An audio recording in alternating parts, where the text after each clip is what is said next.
Hi, I'm Gavin Cash, and I'm playing Clint Brazos, a scion of the Morrigan. Hello, I'm Sticker, and I play Coda Massaquoi, the scion of Bastet. Hello, I'm Solomon, and I play Andre Briscoe, a scion of Hephaestus. And I'm Legacy, and I will be playing Bastet, Egyptian goddess of cats. And I'm Bloodied Porcelain. I'll be your storyteller for the evening. Good evening, players. Good evening. Hello. During our last episode, we traveled to the Greek underworld, to Hades, and delivered a Valentine of rather mythic proportions to a certain goddess of springtime and queen of the underworld on behalf of her husband, Hades, the lord of the underworld. She was grateful for the gift. You all stood in judgment before three scions who came before you in ancient days, and were deemed worthy of continuing on to Hades's castle. Before all of that, you crossed you crossed like 3 or 4 rivers, but got to see at least the intersections of 5 of them. Got to meet 2 separate ferrymen, including Charon himself, the head ferryman, and true god of the dead, whereas Hades is lord of the underworld. You were granted the chance to travel to the fields of Elysian to speak to someone of your choice. And primarily because Coda got a little bold and asked if it was possible to meet somebody who had passed on here. And in the fields of Elysian, you got to meet up with Moira for the first time since before her death. Andre got to speak to his aunt. Coda got to apologize for the role that she played in Moira's death. And in the middle of all of it, as things were wrapping up, Moira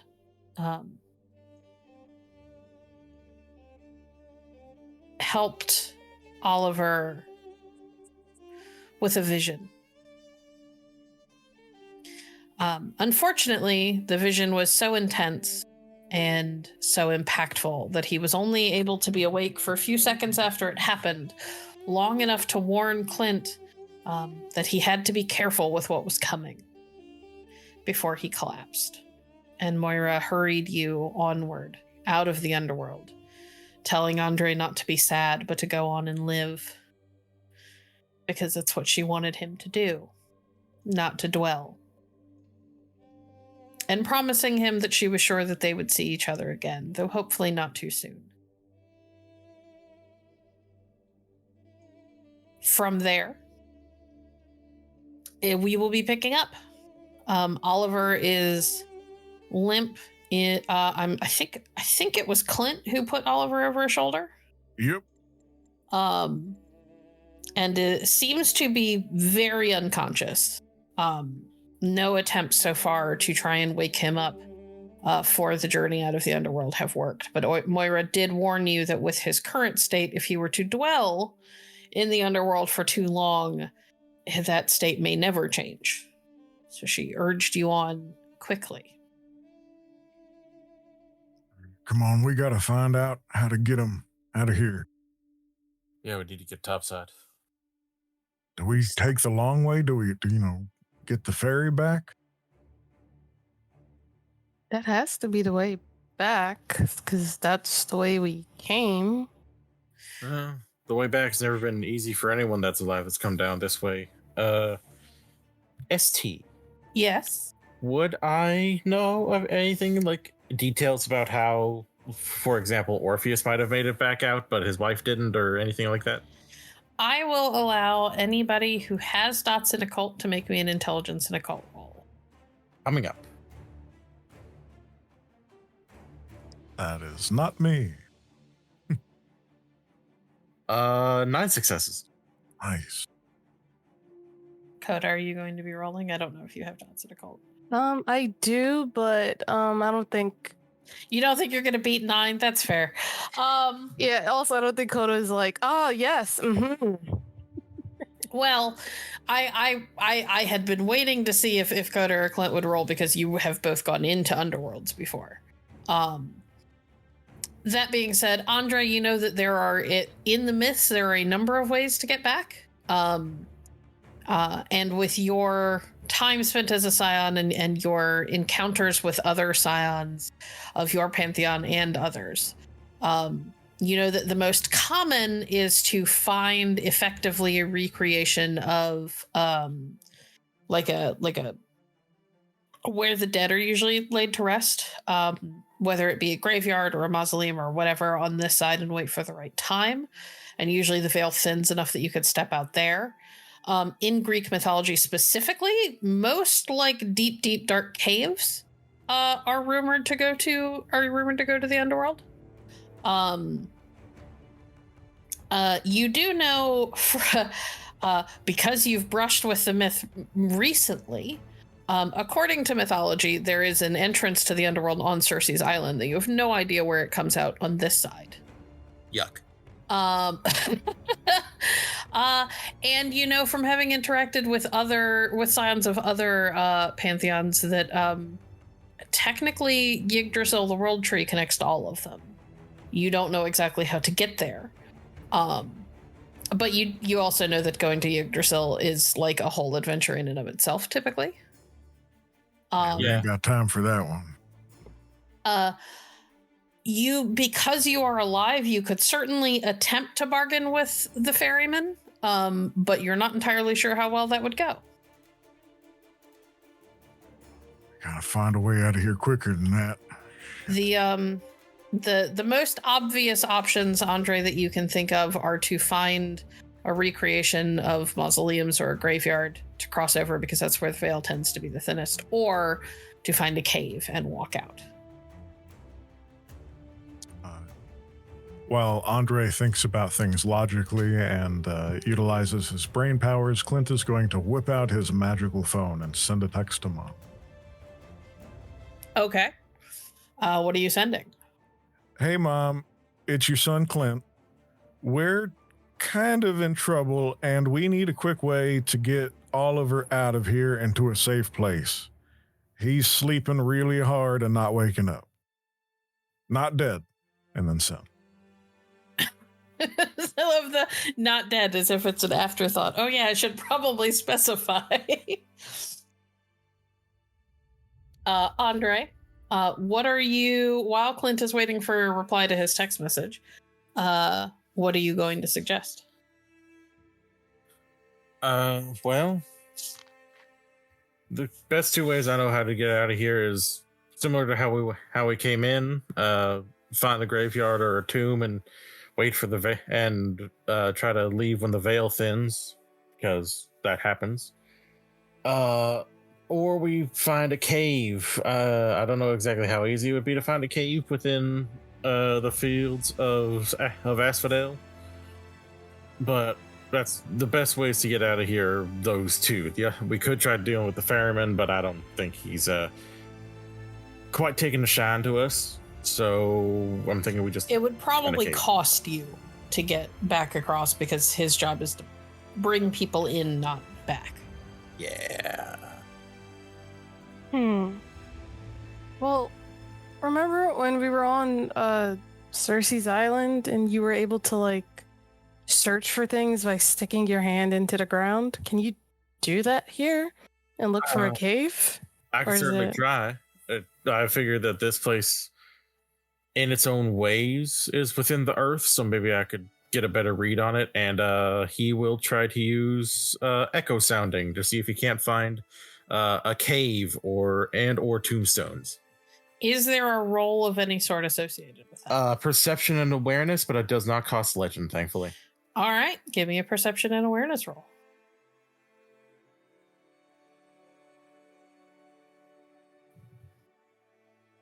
2 successes for everything within a 2-mile radius. All right. So I have good news and bad news. The good news is there are definitely caves. The bad news, with only 2 successes, you find a number of them. You are smart enough that I will tell you that you can you can mark at least one of them off of the list of possibilities, because it is back in the direction that the entrance to Tartarus was. Yeah, no. But there are like 3 others from where you are. Well, any or all of them could be ways out. It is hard to tell. Yeah, he's just like got his hand on the ground. It's like, well, I'm sensing 4. One of them's hell no, because that's the way the Tartarus is, and yeah, we're not going there. The other 3, long shot, don't know where they're gonna pop us back out in the overworld, if then we can make it to the overworld at all. Well, that don't sound like great options. I wasn't getting anything when I was looking for tombstones or anything, so we might just have to go to wing it with a cave.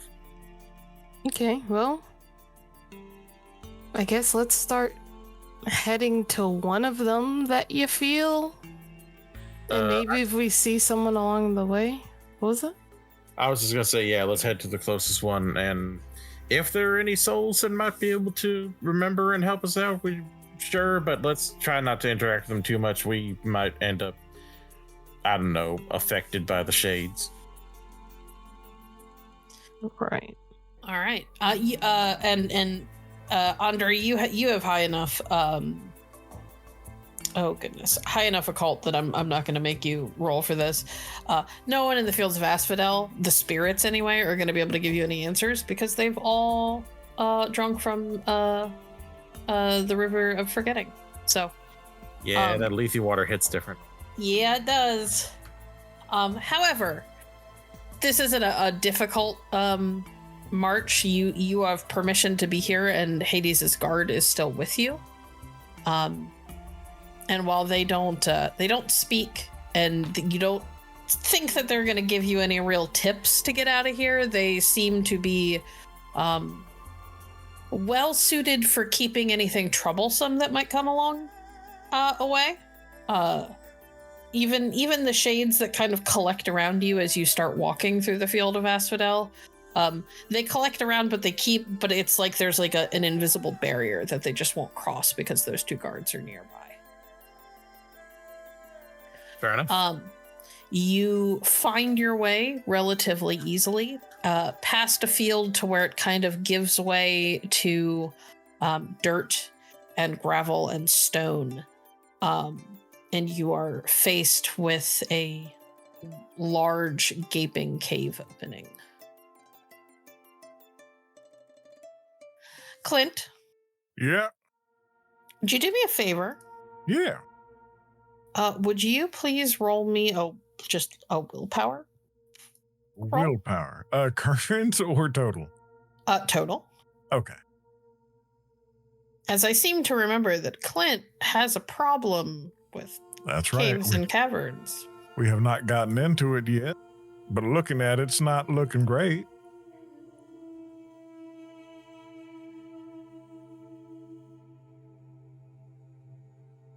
We have 4 successes. All right. So far, so good. You hold yourself firm and don't let yourself get too shaken by the thought of having to go into that dark maw of earth. Yeah. Clint's jaws clenched, and he's kind of got one hand balled up into a fist, the other wrapped around the sleeping Oliver. I don't know if you have spent any, but if you have spent any of your courage virtue, you can have 1 use back. Woohoo! Thank you. I have used it. All right, got it updated. All right, are we continuing in, ladies and gentlemen? Yep. Can we sense anything from the cave, whether it's like heat or cold or like any sort of like sensory effects, like smells or anything? let's go. Perception and awareness. Okie dokie. And everybody I can do all that of one. roll. Mm-hmm. And Ian can help. Hey, awesome.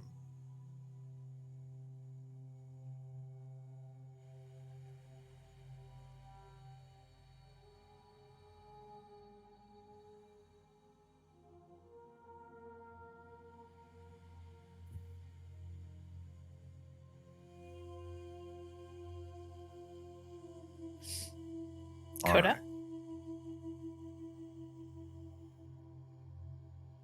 Nice. 4. All right. Clint got 2 and Ian got 4. And Andre got 3. All right. And Coda got 4. Coda and Ian are able to smell well, let me start a little bit lower than that. Clint, it's just really dark. And with you kind of having to steel yourself against how nervous caves and such make you, you don't pick up on much other than the fact that it's dark and you don't hear anything coming from there, which is a little unsettling, but also maybe reassuring in some ways. Like that. Andre, you smell grave dirt.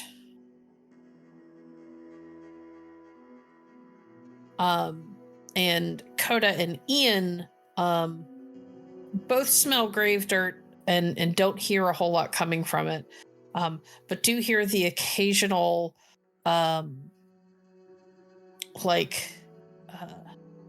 of like little pebbles shifting and moving, the kind of sound that you tend to hear when the earth is kind of settling in a cave. But you also get the faintest whiff of fresh air, Coda. Coda will take a deep breath and then go, definitely this way. Right, I should probably show my work.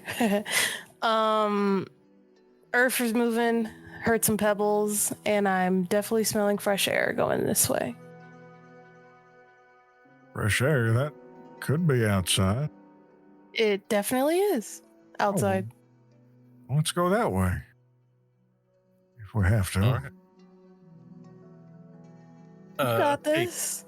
and if it'll help, Andre will pull out the orb and offer to him. You can just kind of focus on this. It has a whole lot of parts that can move and buttons that can be pressed. It doesn't really do too much yet, but maybe it'll help distract you.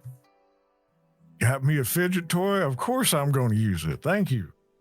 Anytime. Let's hold this here. It's fine using just one hand, right? Or do you mind holding all of her? I mean, I can take Oliver. It's all good. Yeah, here you go. Clint will pass over Oliver and just focus his attention enwrapped on the shiny object, twisting it and turning it and pressing buttons, and occasionally glance up to make sure he's following behind.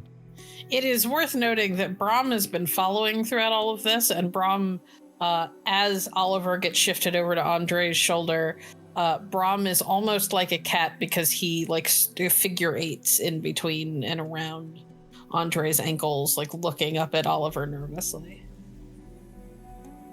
Oh. You want to come up and rest on him, Brahm?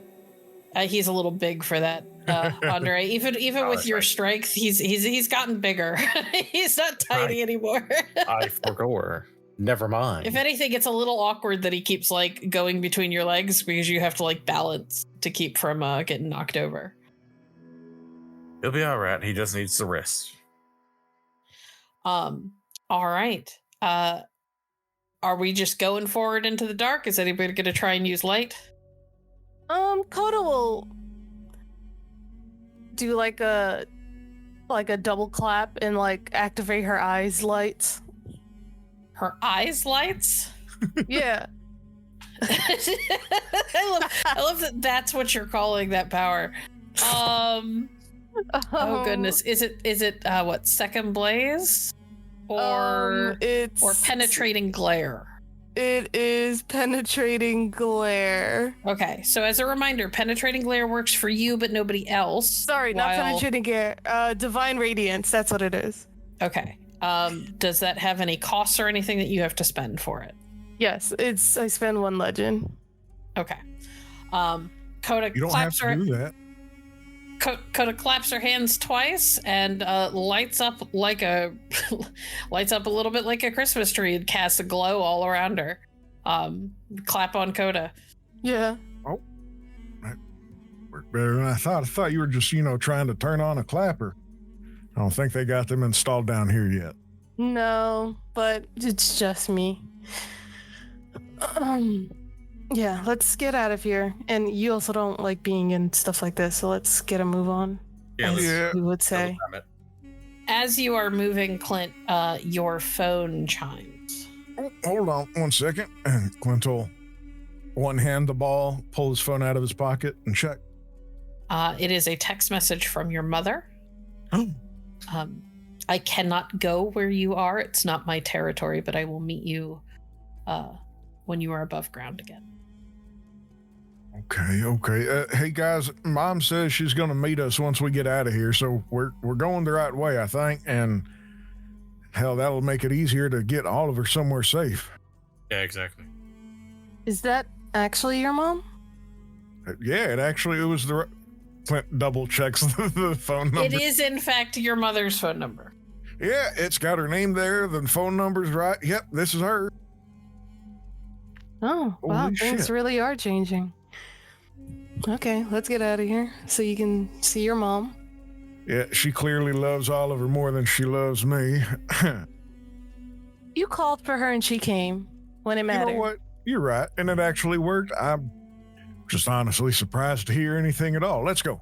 Yes. Let's get through this quickly, please. Yep. Mhm. Anxiety acting up. All right. You all set off through the cave. If you have an option, either everybody can roll it or one person can roll it and the others can help. But I'm going to need a wits and survival roll. That would be a total of 4 dice for me and no, bonuses. Better than me.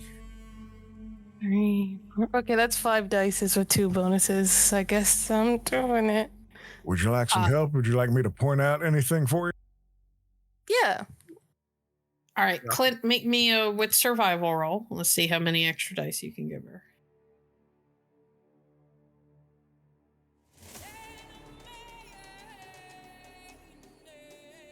That is 2 successes. All right, Coda, you have 1 additional die. Perfect. 5, 2. Okay. 4 successes. Excellent. Yeah, there are a couple of times, Coda, where you get a little bit turned around. Yes, you can see everything, but it's also just a fucking cave. There isn't a whole lot in terms of landmarks to go by. But you don't lose too much time. You go off on one track, which just takes you to a dead end, and you manage to backtrack back to the main fork and then try a different way, and it takes you out. It takes about 3 to 4 hours to walk all the way through. But eventually you guys break out and you feel fresh air before you see any sign of being outside. And you hurry up and even when you get to the point where it looks like it should be the exit, it almost doesn't feel like you're there, and then you realize that it's because it's nighttime out now. Just a second. Are there any stars or the moon visible? There are some stars. There is no moonlight. I think I see stars. Did we get out of there? Yeah, Yes. I think we're in the clear. All right. You can have the ball back. Well, I might use it for like car rides. Hold on. Where's Mom? And Clint will lower the ball and start looking around.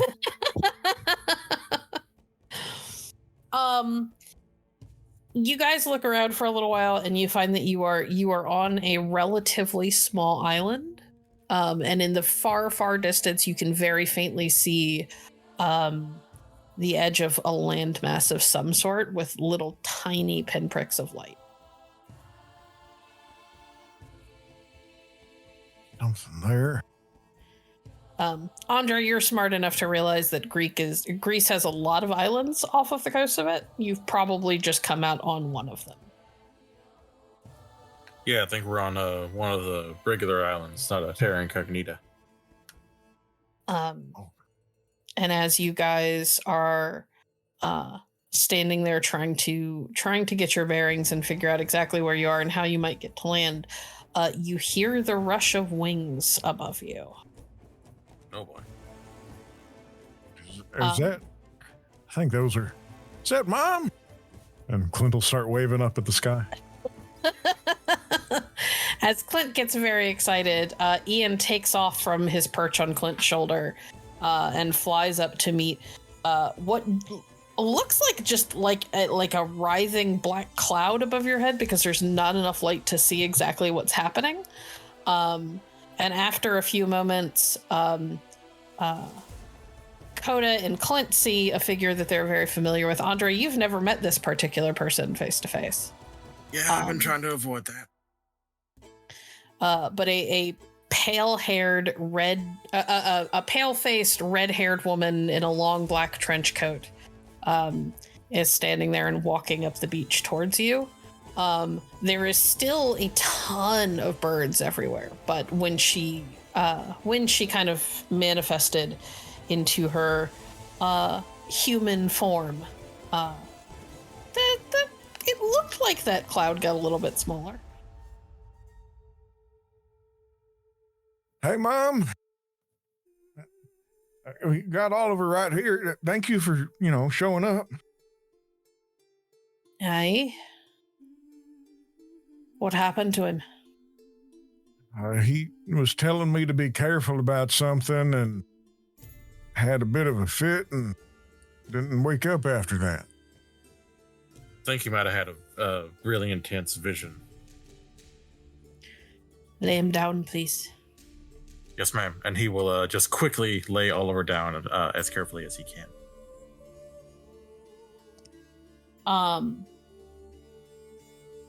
She walks over to where Oliver is laid out on the ground and then pauses and looks at Andre. And looks almost expectant. Oh, Andre Briscoe, son of Hephaestus, ma'am. She nods. Glad you finally got to meet her. So, what do you mind taking him somewhere safe? Hold on, son. I have to look at him. Yeah, that's a better idea.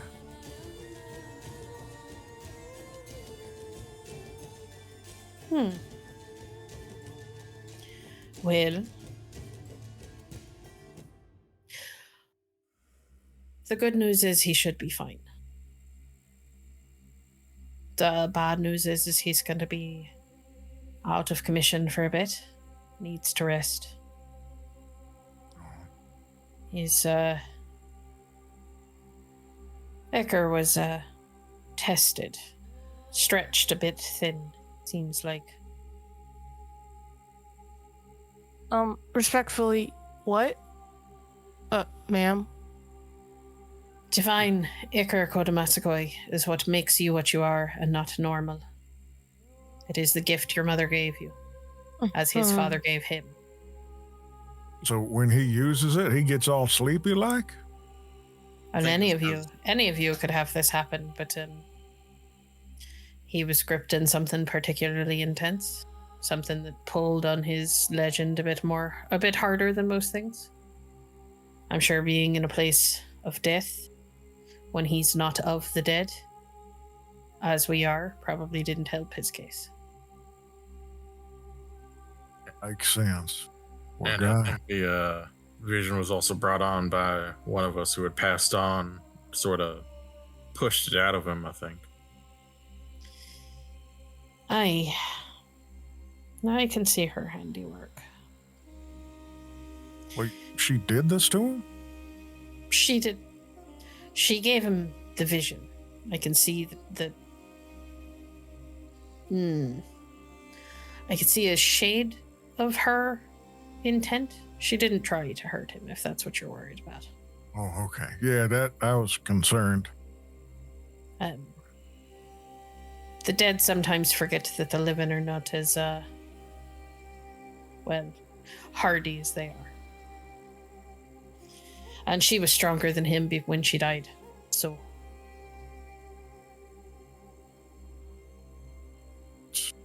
Not too difficult of a thing to be, but So she looks she's kind of like knelt down next to Oliver and is it looks like she is just kind of touching and plucking at things in the air that you guys can't see. what are you doing, Mom? Do you need help? Can I help? I am examining his fate threads, son. Oh, Looking for changes, anything that might be concerning. see. well, he seemed pretty stressed about Clint being careful about something, right? That's something about a feather. Yeah. He said when you pick up the feather, there'll be an alarm, and don't crush the feather. I don't know which feather it is or where the alarm's at, but I have to be real careful with whatever it is. She nods a little bit. You get the feeling, as usual with your mother, she probably knows something but isn't going to say. And she looks up, and you can see Ian kind of circling overhead, and she holds out a hand, and he flies down and perches in her palm. She doesn't say anything, but Ian kind of clicks his beak and tilts his head back and forth for a minute, and then you hear him go, "Got it. I'll be back." Where And you then going? he and several other of the I can't remember what a group of crows is called. Murder. No, Murder of Ravens. Crows have a different name. But they take off towards the water. I've sent Ian and a few of mine to find your friend Alexandra. Her ship's around here somewhere. She'll come and pick you up. And I can't make any promises that she'll be willing to stay with to keep Oliver's body with her, but something tells me she'll take it on. I mean, if anyone's the one who can do it, you know. She kind of nods a little bit. And she looks over at the dragon, who has made its way over now that she has kind of backed off a little bit and has like laid his head across head and neck across Oliver's chest, almost think protectively. You think she'll be able to take him too? Well, they're tied together. I think she's gonna kind of have to. Sure hope so. It'd be hard to take care of him and, you know. At the very least, she'll get you all to the shore. And you can find a place to tuck him away. Good enough. Something tells me you've got another guest coming. Where's your cat? And she looks over at Coda. I believe I let him stay on the island because I didn't want him to come into the underground. No, he went with you. He did? Yep. You guys said that you were taking all your pets. Oh. Well... And he's not here now. You know, okay, so then Coda will probably just go, I don't know. I mean, can you really know where a cat is at any moment in time? Don't you I got make it bell a on 'em? habit. Don't you got a bell on him or something? He has a collar, but he doesn't have a bell. That would be rude. What's the point of being stealthy if you put a bell on someone? I mean, Sure yeah, I guess. Yeah. Sorry, Miss. What do I say? Miss Morrigan, Mrs. Morrigan. Are you married? That is a complicated question. Right, because gods. Yeah, when ain't it?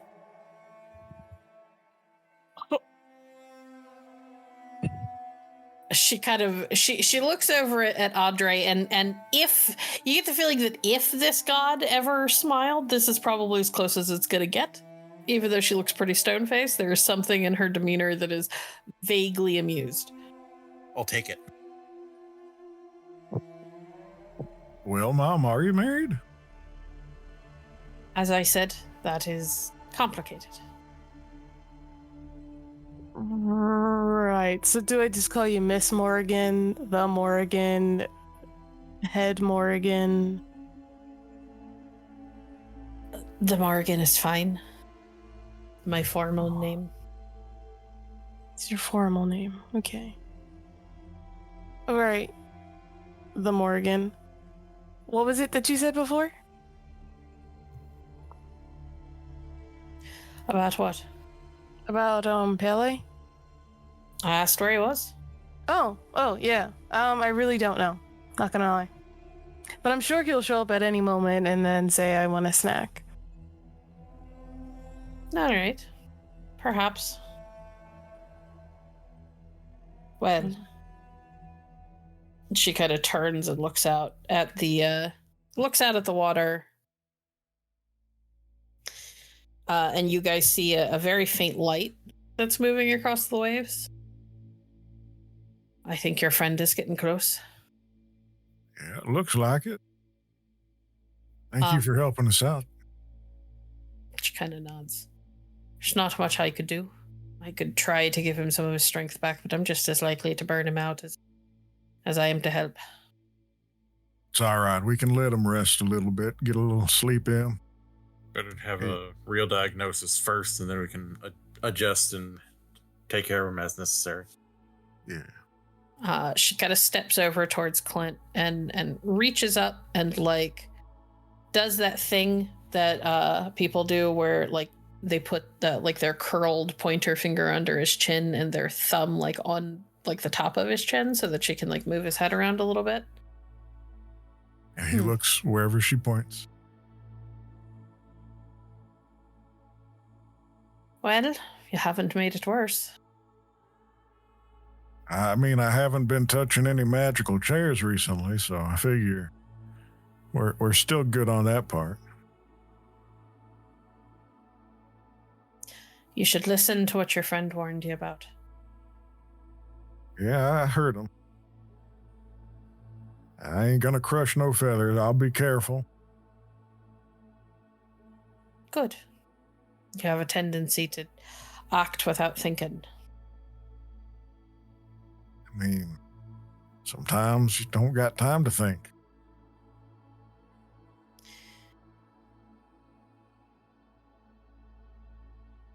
I have seen and experienced a great many things in more time than I can remember, son. You don't have to call There's- yourself old, Mom. There is always time to think. Sometimes you have to buy for it, but it's always there. Okay. I'll try to find the time whenever it happens. I mean, I'll practice too. Yeah, I'll give it some practice. Good. Thanks, Mom. She nods and takes a few steps back. Is there anything else you need before I go?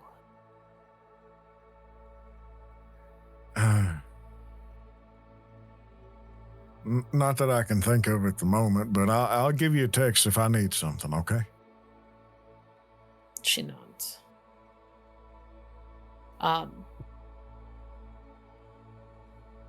And she turns like she's about to walk away, and you can see the crows start to gather in on her. And then she pauses and looks back over her shoulder. The Dagda is my husband. But it's complicated. Oh, that reminds me. McClear, is he does he actually have a sense of humor? More than most of us. Good, okay. We connected, and it was actually on a good term for once. Was it? Well, kind of, sort of. Like, he sent me a silly picture of himself, or like he was pretending to be that fisherman guy on the box of the frozen fish sticks, Ah. Yeah, called himself Mac. It was pretty cool. She nods. That sounds like him. Is he okay to, talk to? And is he one of the good ones? Well, he's not bad. Has a penchant for trickery. Okay. But he's not malicious, if that's what you're asking. Yeah, that's kind of what, yeah. He wouldn't dare. Good. All right. Well, I might keep texting him then. Who knows? She nods a little bit. Looks at the other two, kind of waiting to see if there's anything else that anyone wants to ask before she goes. Yeah, Andre's good. Andre is a little terrified of her.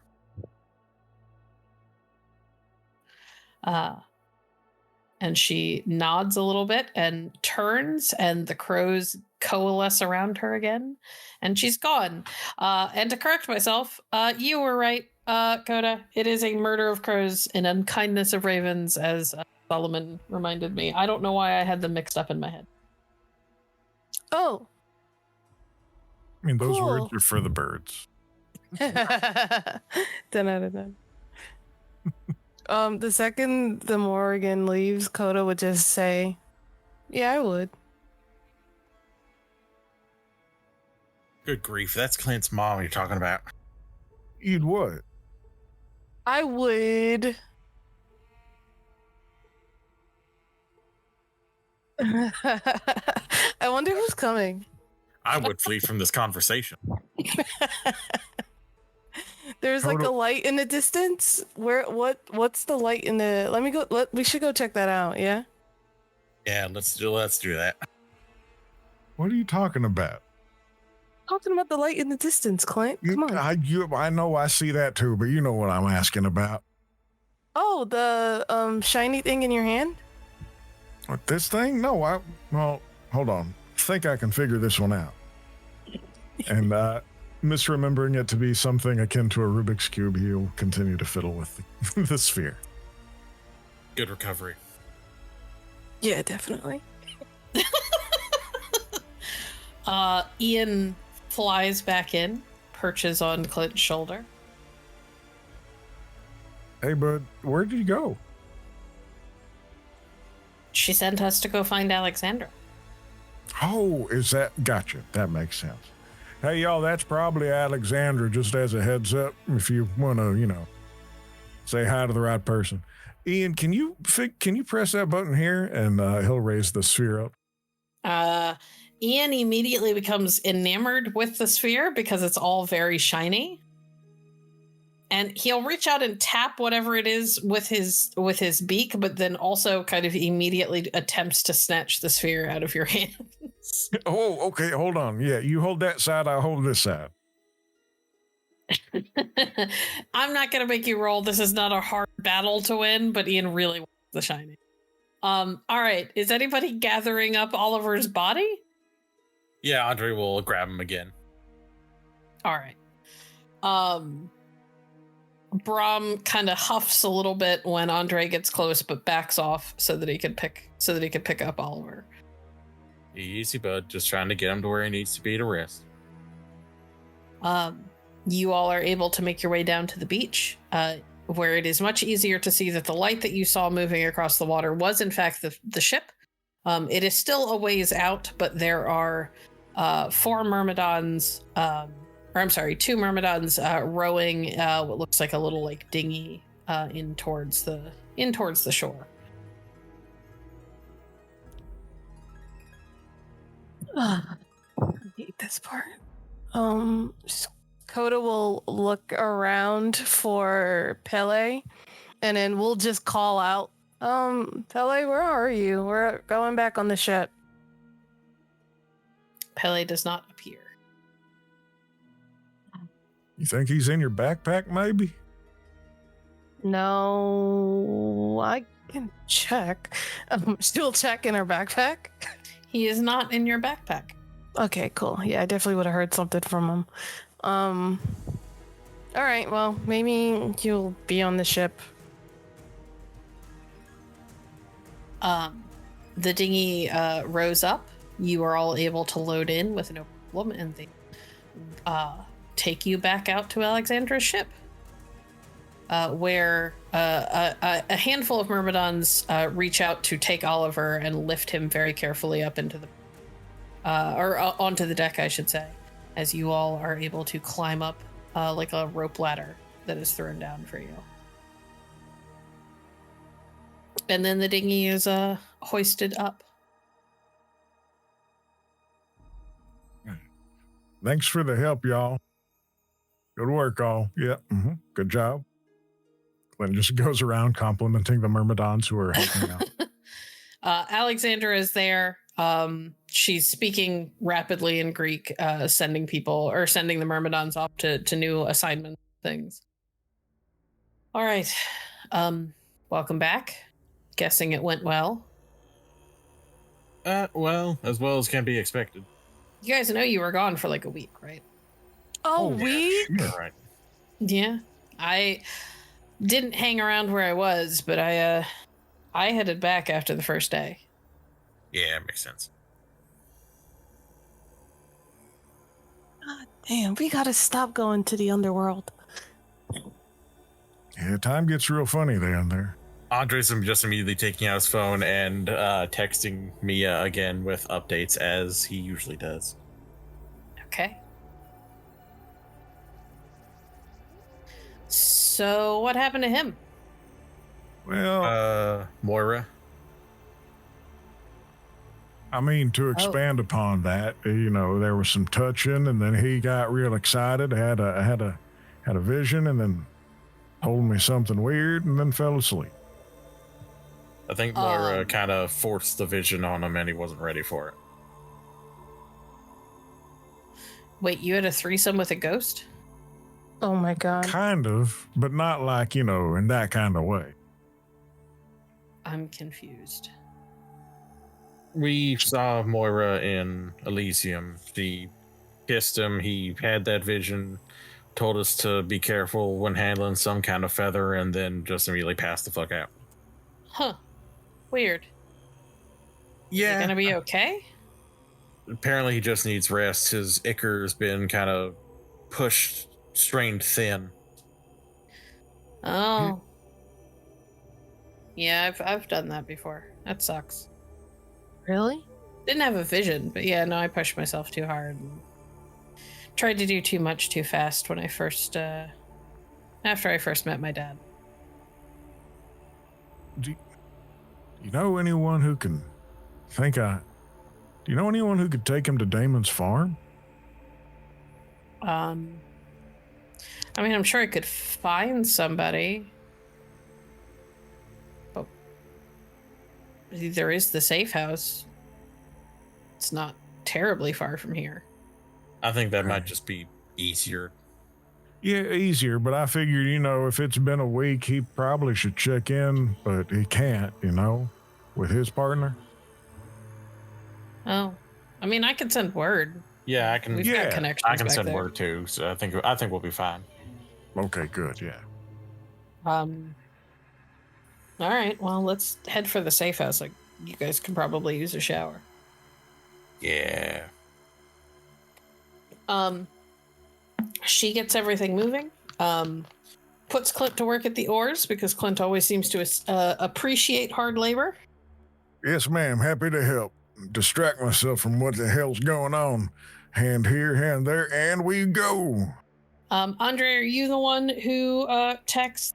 Who exactly are you texting to give an update on Oliver? I'm going to be texting Asterope. Okay. She sends back like a frowny face emoji. Okay. Let me know if anything changes. He's welcome here if you can find a way to get him here. I will just go ahead and send back a thumbs up. Yeah, we'll see if we can't find someone to come pick him up, but we think the safe house would be best. He just needs rest, and moving him too much might make things worse, so we don't want to jostle him too much. Okay. Alexander gets you relatively easily back to the mainland. You weren't too terribly far from it anyway. And you are able to get into the safe house, which Alexandra joins you at after tucking away her myrmidons in the pouch that they live in when she doesn't have the mountain working. Hey, Alexandra. Yep. Was that pouch given to you, or did you have it made? What do you mean? I mean, I'm just kind of curious if there are other folks who could make another bag like that if I wanted to have an army of my own, you know? I mean, the bag came with the myrmidons. But I don't think there's anything particularly special about the bag itself. It's just what my dad gave me. And she holds it up, and it's like encrusted with like seashells and sea glass. Okay. I thought, maybe it was some kind of special one, but so No, you just can a just, pretty bag. yeah. You can just make them get tiny like that, or is that like something all of them can do? I don't really understand it. I just know that when I don't need, will them to go back in. Huh. You also have to keep in mind the myrmidons are connected to the dodecathion, so they're more likely to work for like me or her than, well, you or Coda. Yeah. Yeah, I mean, yeah. I was just kind of trying to figure out. So, Coda, you remember when we were, in the other underworld, the big scary one with the seeds and stuff? Yeah.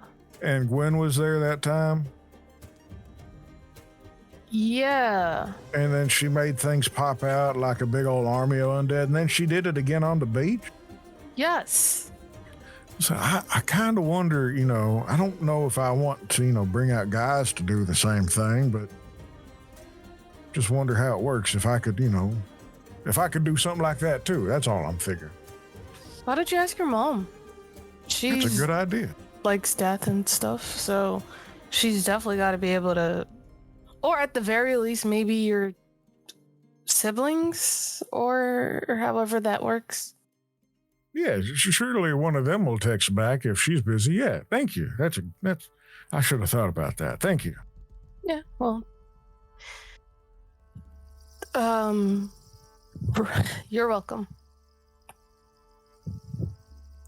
Alexandra will unlock the safe house for you guys and let you guys make your way in. Once you're there, you're able to settle Oliver into a room. Is there anything that anybody wants to do?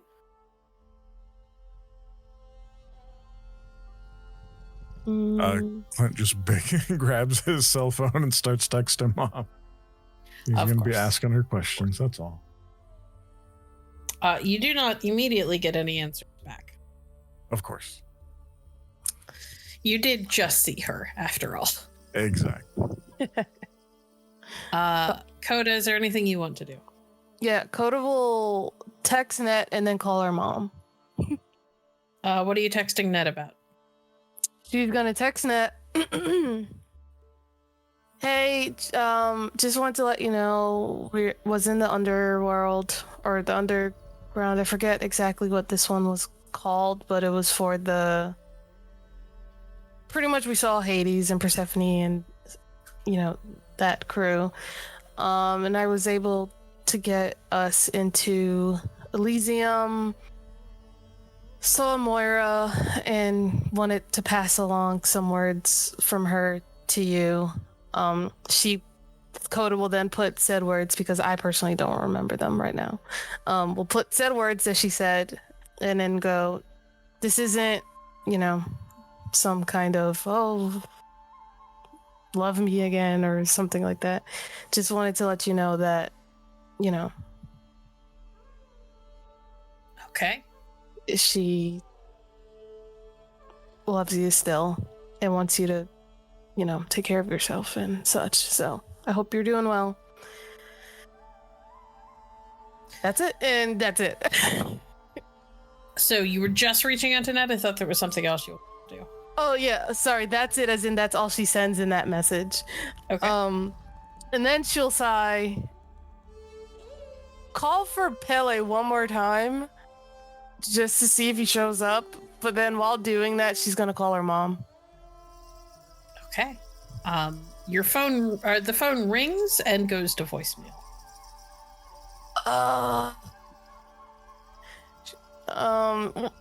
She'll do the sigh and then realize it caught on the voicemail and then go, hey mom, we're supposed to be heading, well, I'm assuming we're supposed to be heading to that home eventually, like soon, because, well, now it's been a week. And I was in the underground and time passed, but I'm assuming since that's the last one we have left to do,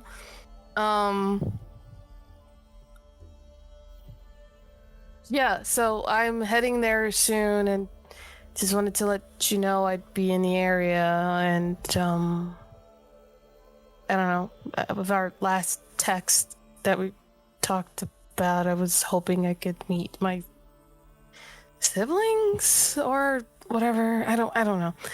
Yeah, cool. Looking forward to seeing you if you're going to be there. Cool. All right, goodbye. Or have a good night. Bye. All right. Andre, are you doing anything? Andre's going to catch up Alexandra on how Moira's doing, because Alexandra cared about Moira too, because she was great. And then two, if there's a town nearby, he will go and get a little gift jar of olives, because he promised me that he would bring her back some olives. All right, cool. I'm assuming everybody takes a shower, gets some food, and then settles into sleep. It sounds like a good idea. Now that you guys are back in the regular world, it still only feels like it's been a day, but it's like the exhaustion of having been go for a week with no rest suddenly hits all of you. So, after taking care of your relatively simple tasks, everybody showers and eats and then settles in for the night. And you all drift off to sleep. Coda. Yes. You wake up in the middle of the night, and your chest feels heavy, and the room feels exceptionally dark.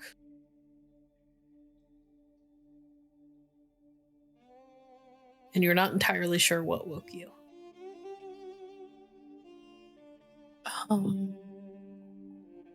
She'll lay there for a moment and then we'll try to all right, Cersei said, think of random shit.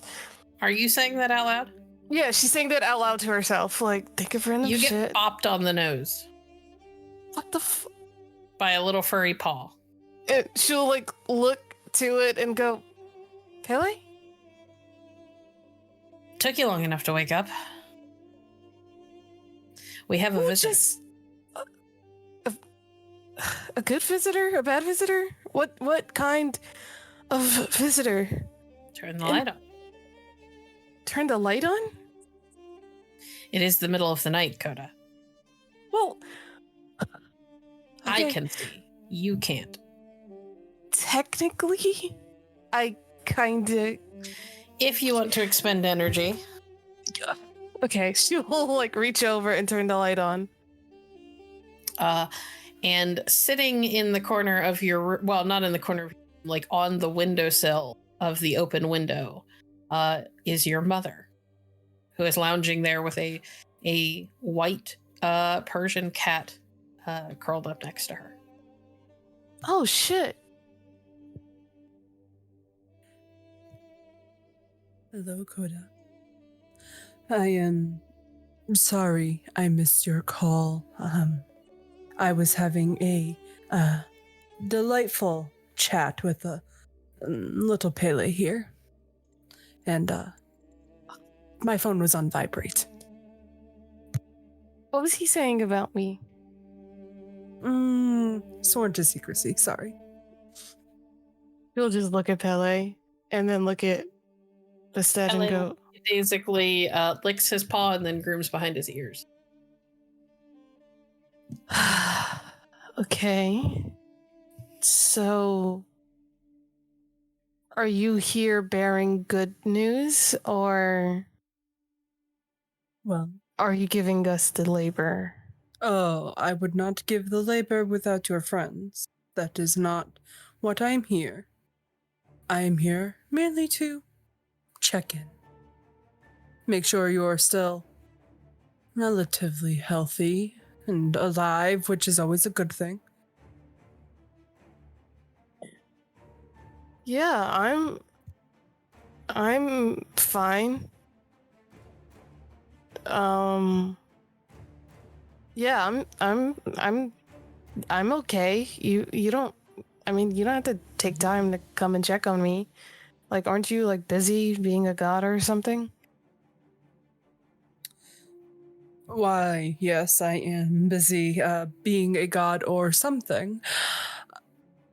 You are still my child. You are still my scion. And it would be in poor taste if I didn't at least come in and check in on you every once in a while. I know that when I had last texted you, you were going through some things, especially with that girl. Oh my god. And we don't have to talk about that text. we don't have to talk about it if you don't want to talk about it, but it is very obvious to me that you have a lot on your mind and you cannot lie to me. Nobody can lie to me.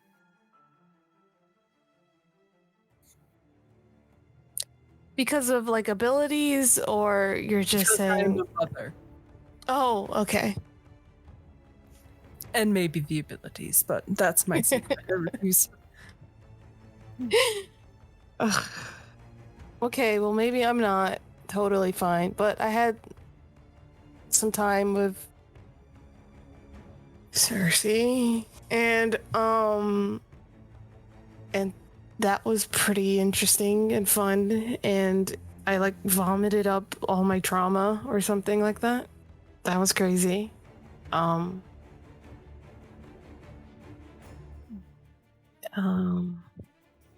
And I guess I'm coming to terms with all this stuff that's happening. Ish.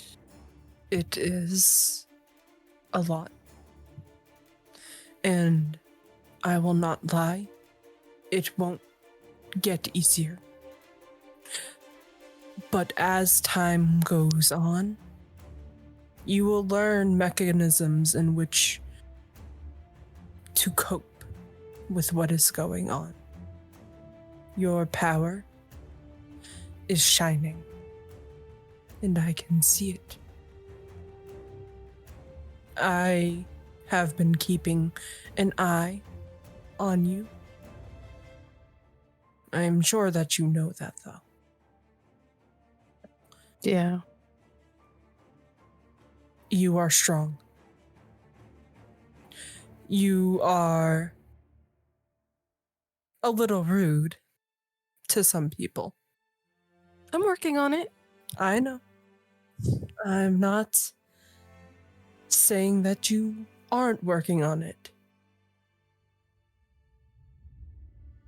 And I see you improve every day.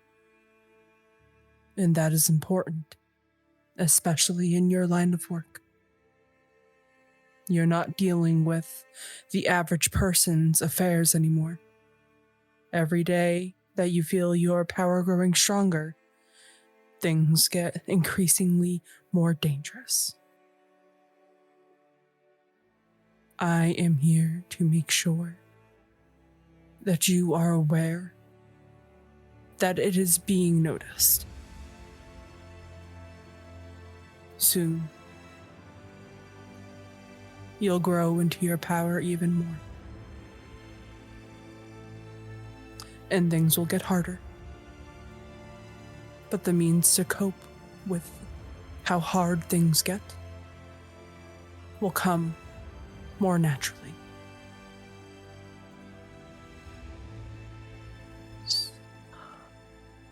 Okay, so things are gonna get harder the better I understand all of this.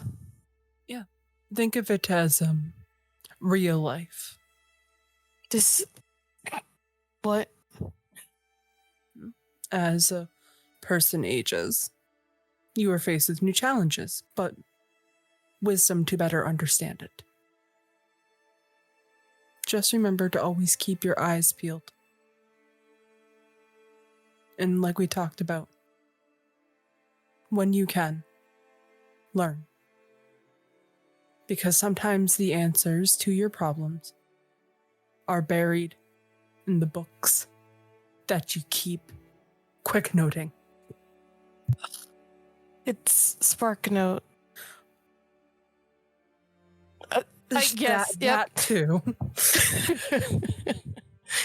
Yeah, I'm going to actually read things now, because not gonna lie, it looks bad when like Clint is eager to learn about things and I'm like, well, I'm not gonna read about this whole part of my life that I guess low-key I've been searching about. So yeah, I'll look into it. Do you know who's going to give us our labor? Should I not call someone a certain thing? Oh, well, I mean, whoever's giving you your labor, you best treat with the utmost dignity, respect, and she kind of flips her hair back and folds her arms together. Because if you don't, it'll be really weird when we go to the family reunion and say, yeah, I was kind of an asshole to my mother. And then she'll look and just give a little smirk. Oh, so you are giving the... I will let you in on that little secret. Yes. We had many arguments back and forth between the rest of the Pantheon to see who should bear your final labor to you. Unfortunately, there goes a saying of if you mess with the cat, you get the claws. Yeah. And they quickly realized that I would probably be the most personable. I don't know why they tried to argue with me. I am very reasonable. Exactly. See? Why do people try to argue? Like, I could be a very reasonable person if you just, like, shut the fuck up. That's it. Like... So do you remember that whole rule that your grandmother taught you when you were little about respecting your elders? Do it? Very wise woman. I see. You need to... I know that sometimes it is very hard to show respect, especially when it's other pantheons and you don't think you have a leg in their race. But the unfortunate slice of truth is that when you and your friends decided that they were going to take on these labors, your business became everybody's business. And it looks bad when I have to hear from other gods, from other pantheons, that you try to pick fights with them, because that means I have to do damage control. Or they're less likely to work with your brothers and sisters. I respect that you are growing. And I respect that you are now open to learning. But you need to be mindful. Yes, I will. Because if I have to step in, I might be your mother, but I'm still vaguely responsible for a lot of other things. Okay, I will stop being rude. I will work towards being less rude to people. I mean, No. I called the Morrigan ma'am, I think. No, I said miss. And then I asked her if she was married to know if I should say Mrs. So I'm really taking steps forward. I So- am proud of you. I wish Paley was there for that conversation. I'm working on it, Mom. I'm proud of you. Thank you. Just remember that. And like all of your brothers and sisters, I'm always watching. I cannot get in the way much, but I can offer advice to the best of my abilities that won't mess with yours. Okay. Do you need anything while I am here?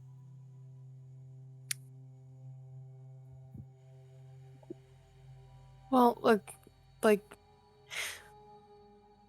two things. One is not really like I need it. It's more like I have a question. And the other one's like it's only if you really want to.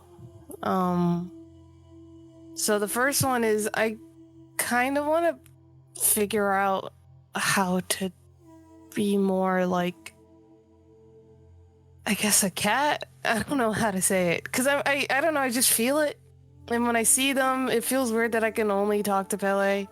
So like, you know how you have like your horde of what are they called? Your group of cats. I don't want a group of cats, but I want to be able to talk to them because you could get information. Mm-hmm. So I don't know if you can teach me that. How about this?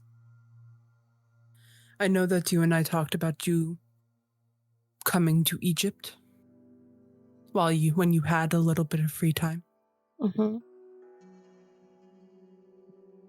When your labors are done, I will introduce you to a sister of yours who has taken on the gift of gab with animals. And we can see about her possibly training you when things settle. Ugh, a sister. Okay. That's right, there's more than one of you. But I want to think about it. there are a lot of things that you can learn when you're in the motherland. Maybe pay a homage to your aunts and uncles. That's a good way to learn about your history. I have a family now. Yes, and we're all old and decrepit, so be careful what you say.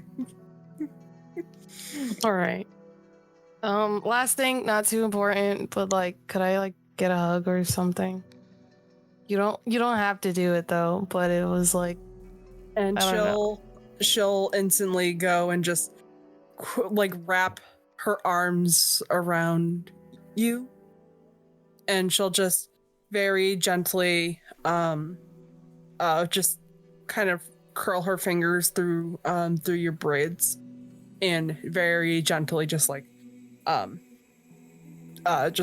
run her fingers quickly through before just like focusing a hand on your back. You are doing okay. You are doing great. We will give you your labor,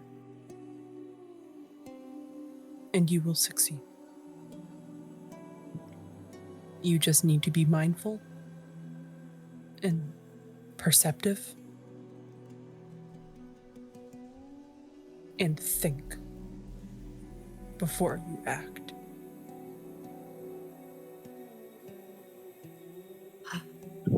Okay. Thanks. Thank you. Oh. And please buffer your friend. I have seen him interact with the other gods and ask for their phone number.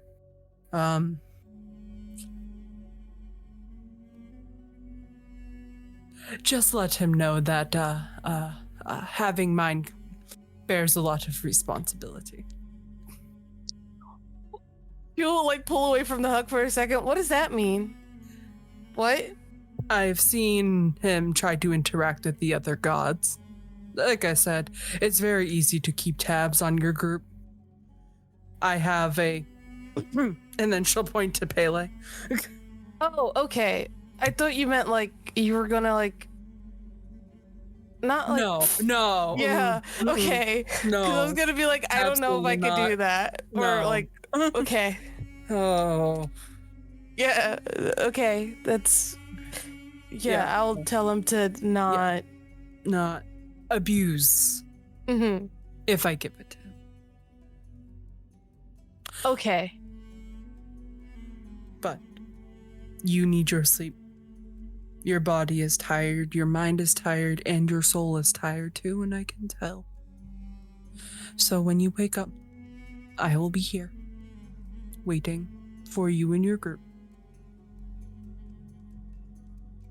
Because I need you guys to start this as soon as possible.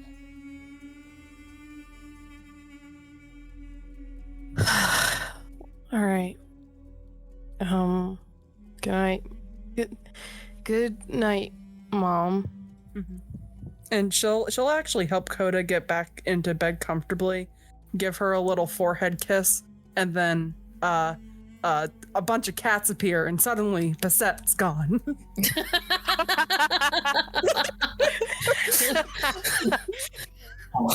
Okay. Bastet, the goddess of cats, tucks in her child. And then there's a bunch of cats at the window, and she steps out of the window, and there's maybe more cats. It's hard to tell. There was a lot to begin with. But she's gone, and everybody has the opportunity to sleep through the night. Everybody is going to get, let's say, 1 temporary willpower and 3 legend points. Back as you all sleep under the watchful eye of perhaps more than one.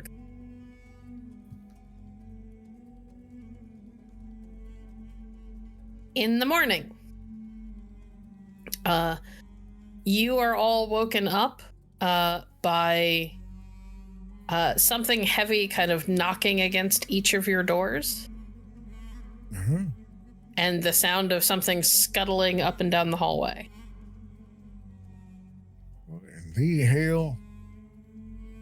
Let's go see what it is. And you hear from the bottom of the stairs, Guys, Yeah? we have company. I think she's getting impatient. All right. Pants On on, the way. get a shirt on. Coda, when you wake up, Pele is asleep on your chest. Or he was asleep. When that heavy knock comes at the door, you are woken up by the pinpricks of tiny claws as it startles him awake. Yeah, and she'll just go, oh, no. Sorry. And then I fully get it. She'll like pet him and then like just hold him and start to get ready to go downstairs, holding He him. purrs quite happily. And You she'll all make her way down. You all arrive downstairs at about the same time to find familiar. I don't know if Clint has ever met Bastet. I don't think he has. Nope, not yet. Familiar to only one of you, but clearly Egyptian. A woman sitting on the couch, surrounded by, I don't know, at least 5 or 6 cats of various types. Is a woman, and she has what looks like a one of those tiny like espresso cups. And Alexandra is there and just looks nervous. Good morning, ma'am. Hold on, I gotta put some coffee on real quick. No need. I have already had some made for the 3 of you. You will have an early morning this morning. Alexandra Alexandra turns and picks up a tray with 3 espresso cups on it, and turns to have you each take one. And as you look at her, she is white knuckling that tray. Apparently, she was the one tasked with making the coffee, and you get the feeling she's never made coffee for a god before. Thank you, Alexander. I'll have a sip of this real quick. Thanks, Alexandra. And she'll just look at her and go, I'm sure you did fine. Uh-huh. Does it taste fine? Yeah, it tastes okay. It's very strong, but it doesn't taste bad. Just how I like it, where I can chew it. You're not supposed to eat the cup, just drink the coffee. You guys, there's a god here. I know. That's why I'm not saying anything. Oh, is that why? Oh, gotcha. Oh, so hold on. Alexandra looks at Coda. Maybe you should introduce. I am. I was just waiting. Everyone. Fuck. This is my mom, but more than being my mother, this is Bastet, the goddess. You're getting there, Coda. Thank you. The goddess of cats and many other great things. And the person giving us our labor. Well, what a lovely name for a lovely goddess. Nice to meet you, ma'am. I'm Clint Brazos, a scion of the Morgan. And she gently reaches out a hand for him to take. And he takes it and, does the whole overly gentlemanly bend and kiss of the knuckles. And, oh, sorry, a little old-fashioned. I've been still waking up. No need to worry. Sometimes the more old-fashioned stuff is a nice breath of fresh air. Oh, yeah. Oh, and this here's my friend. Hey, come on. Say hello, Andre. Good morning, ma'am. I'm Andre Briscoe. I'm a scion of Hephaestus of the Dodecatheon. It's an honor to meet you. Mr. Andre, you have been a topic amongst some of my friends. I hear that your inventions are something to behold. I take great pride in my work, ma'am. And then he's just kind of like sweating bullets. He's like, oh God, why are gods talking about me? Oliver couldn't be here. I heard about what had happened to Mr. Oliver, and I hope that he has a speedy recovery. However, this unfortunately cannot wait for him to get back into shape. It is lovely to meet all of your friends, Coda. The friend of Coda is a ally of mine. And before you ask, Mr. Clint, Yes, ma'am. I have been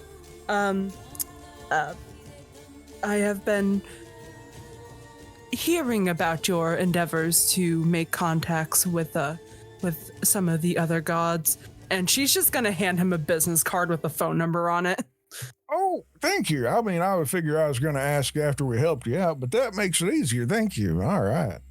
Don't text her a ton. No, I'll just send you a text real quick, let you know it's me. This is okay, and there you go. Wonderful. I will check it in a moment. But if you all need anything that is realistic in your expectations, I have been known to be quite generous, especially when it comes to family, whether blood or found. So, but as much as I would love to get to know all of my daughters, we unfortunately do not have all day. Right. You said it's a time-sensitive matter. Yes. So, I would just like to say congratulations on completing the labors that you have so far. I have gotten to witness every single one of them that you have done, and let me say I am both shocked and impressed all at once. Well, we don't mean to shock you none, but I'm glad to hear that you're impressed. Mm-hmm. Now, all of the labors that you have had from the various pantheons have come with their own trials and tribulations, risks and rewards. But as one of the oldest pantheons, we found that it be the right thing to give you your final one. Wait, this is the last one? It is. Man, it feels like just yesterday we were working on the first one. It sure does not feel like that. Okay. Sorry, for me, I shouldn't talk about your perception of this. I mean, Yeah. I'm just saying time flies when you're having fun with good folks. Yeah. Well, I am glad that it has been fun. Hopefully, given you a taste of a little bit of the stories from each of them that you have served. My job, though simple on paper, is not as simple as one would hope. I am in the market for a feather.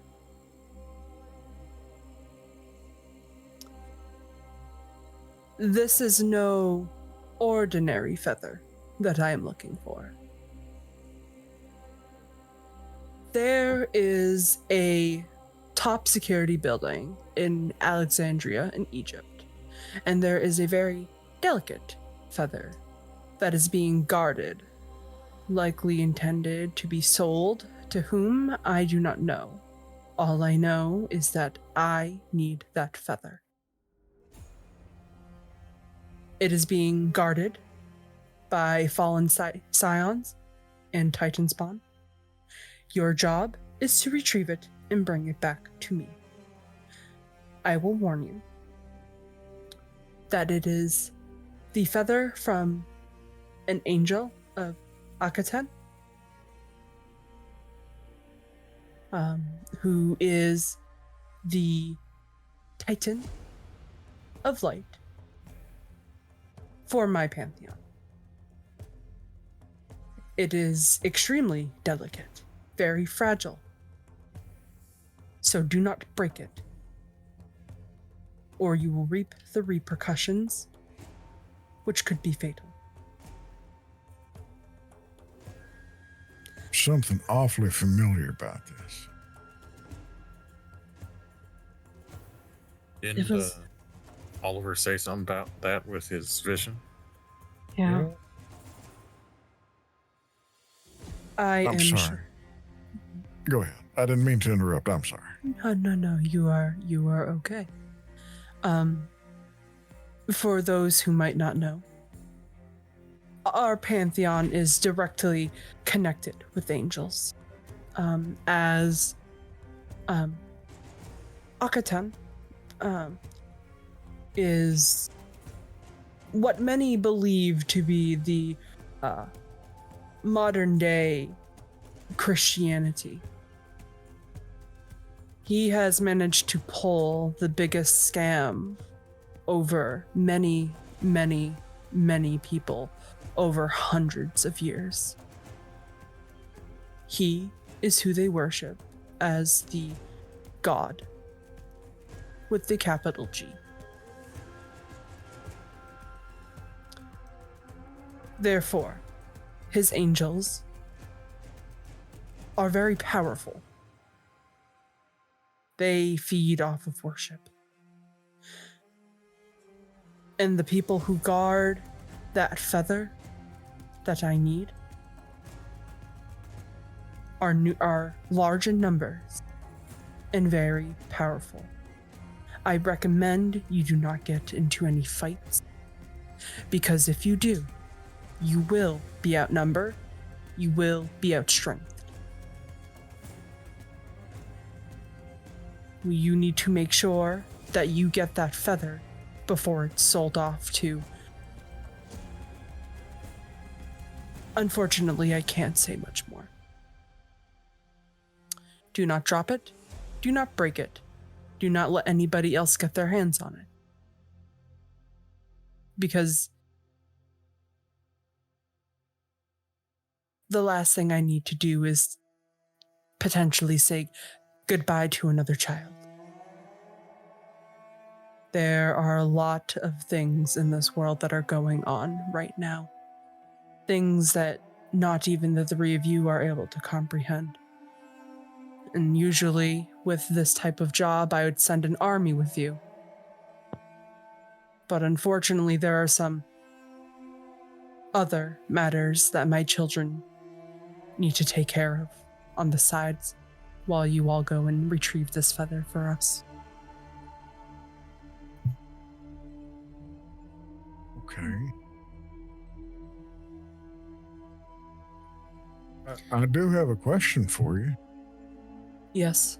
So, whenever we've been tasked with like transport and stuff that's particularly important or fragile, there's a box of some sort involved. Do you have like a container for your feather, or should we just be real careful while we hold it by the end or something? Do you have I advice? do not have a box. I will rely on you guys to be creative. That's where the challenge comes in. The only thing that I will be able to provide you is with the means to get to Alexandria. After that, it is up to the three of you to figure it out. Put those gifts that you have to the test. Be smart. Do not rush into things, because rushing into things is what will get you killed. Okay. And I mean it. Do not dilly-dally with this. I have a lot of love and respect for this group. You both have treated my daughter very well. And I will be there. Once you've retrieved it, Pele will guide you to me. and I will have a dinner waiting for the three of you.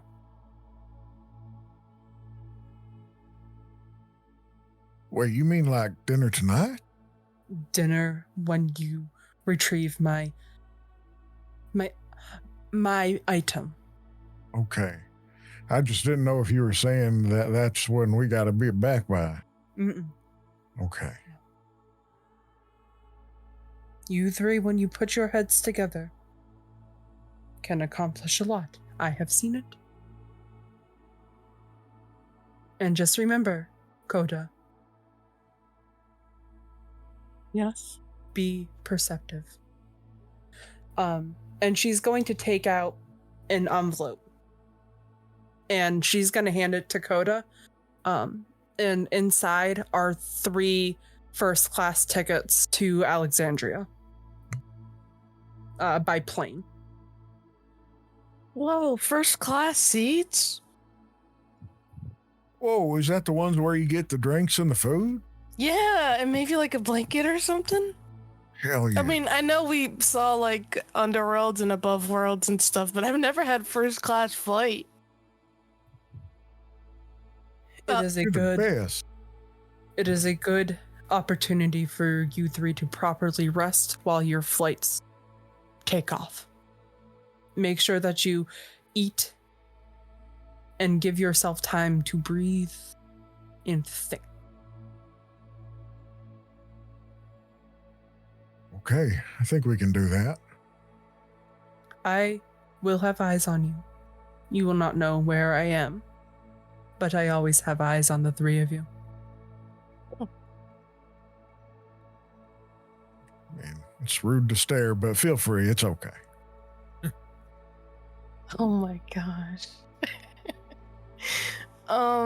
Thanks for doing this. Or thanks for it being you doing this instead of, I don't know, someone that hates us incredibly and I don't know. Don't worry, I only mildly dislike you on a good day. Aww. I am joking. Oh. I want you three to succeed.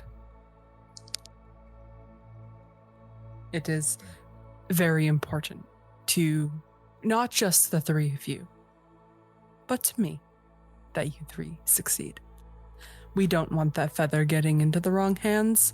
And inside that envelope will also be the address to the building that you will be required to go to.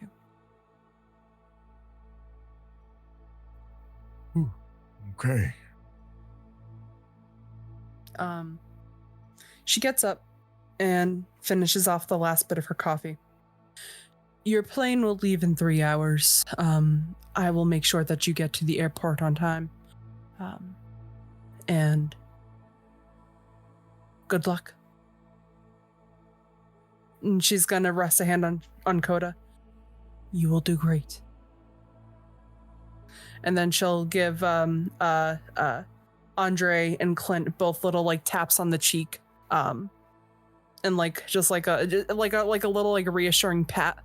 And then the herd of cats will go and just rub up on all of them, giving like little like good luck purrs and like little licks and make biscuits on their like legs for a second before following Bastet to the door. Do the three of you require anything else before I take off? We got the tickets. We got a way to get there.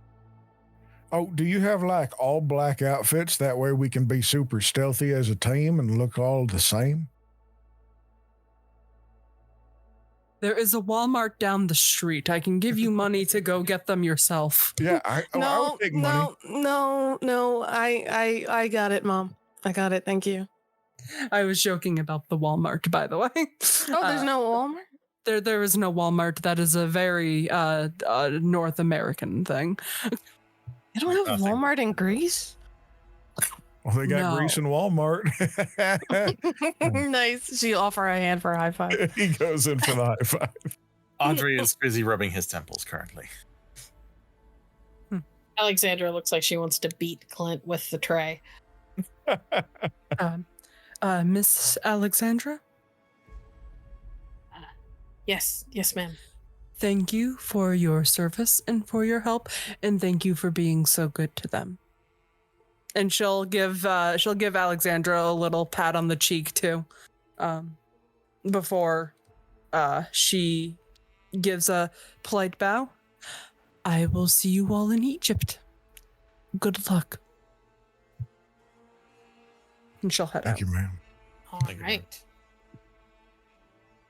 Bastet slips out the door, and all of the cats, save for Pele, leave. Alexandra immediately gives a heavy breath and sits down hard on one of the chairs.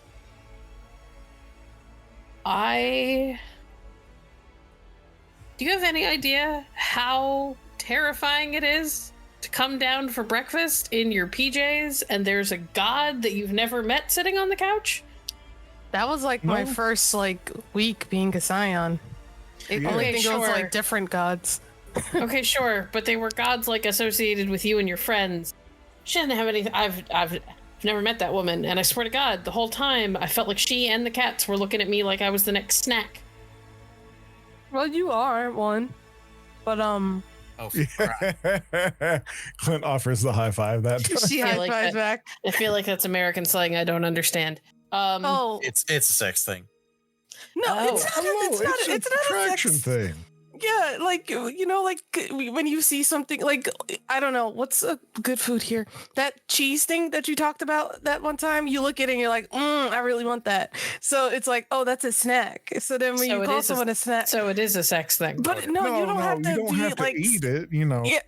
Well, you can admire a snack. and and you be guys like- should just stop talking. The more you talk, the deeper this hole gets, and I can't. I'm yeah. gonna go drink. Okay. Fun with that. I'm assuming you guys need somebody to stay with Oliver while you're busy. Yeah, that'd be for the best. Do you think you're available? I mean, I had things I could be doing, but nothing super pressing, so I guess I can take a few days. I mean, it sounds like we ain't got much time to get this taken care of, so yeah, it should only be a little bit. Would really appreciate it. I'll stay with him, and if I can get a psychopomp or somebody to take him back to Damon's, I may move him because I do have my own things to do. But Yeah, I mean, it'd be a good idea if, Asterope got to check in on him, make sure he's doing okay. That's a good idea.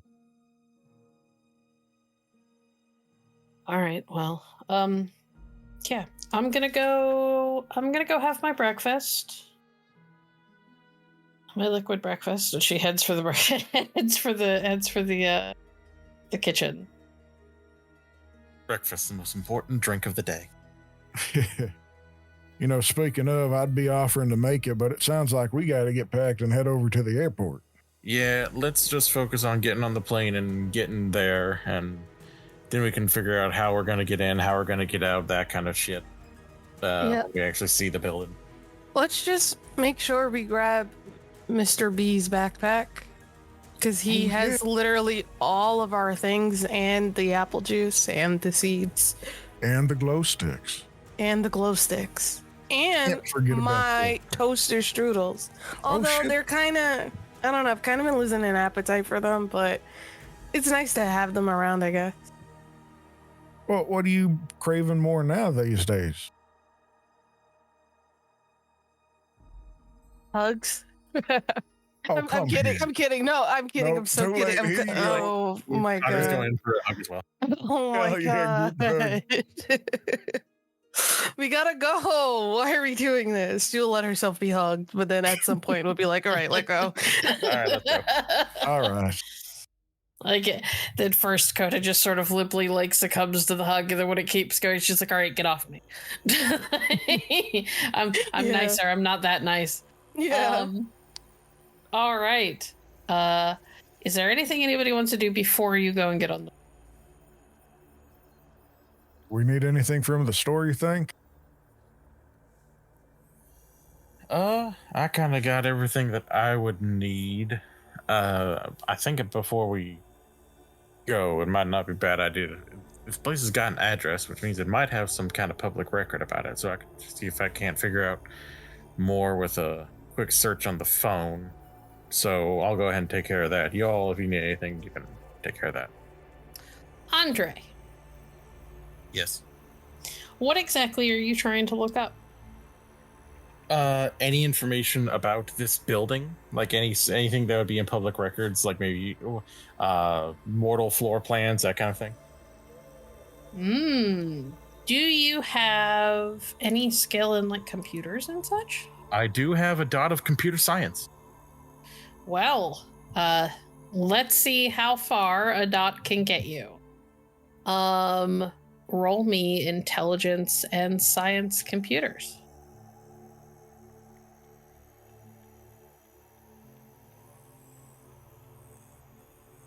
9 successes. My Google foo is astounding. Especially considering that most of what you're looking up is in Egyptian. Yeah. Or Arabic, I believe, is the predominant language. Yeah, it's Arabic. So you are able to find at least the original plans for the building. You have no idea if it's been altered.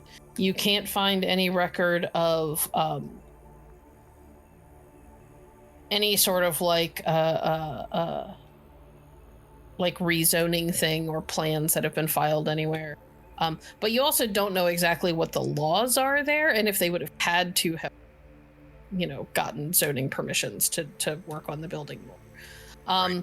The first thing you realize is that this was, when it was originally built, a fairly well fortified like warehouse. It's in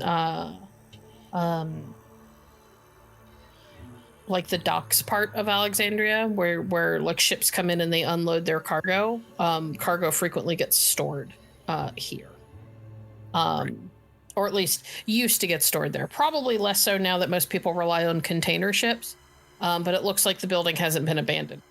It's been in pretty steady use over the years. It is registered to an LLC, so it's impossible to see who owns it.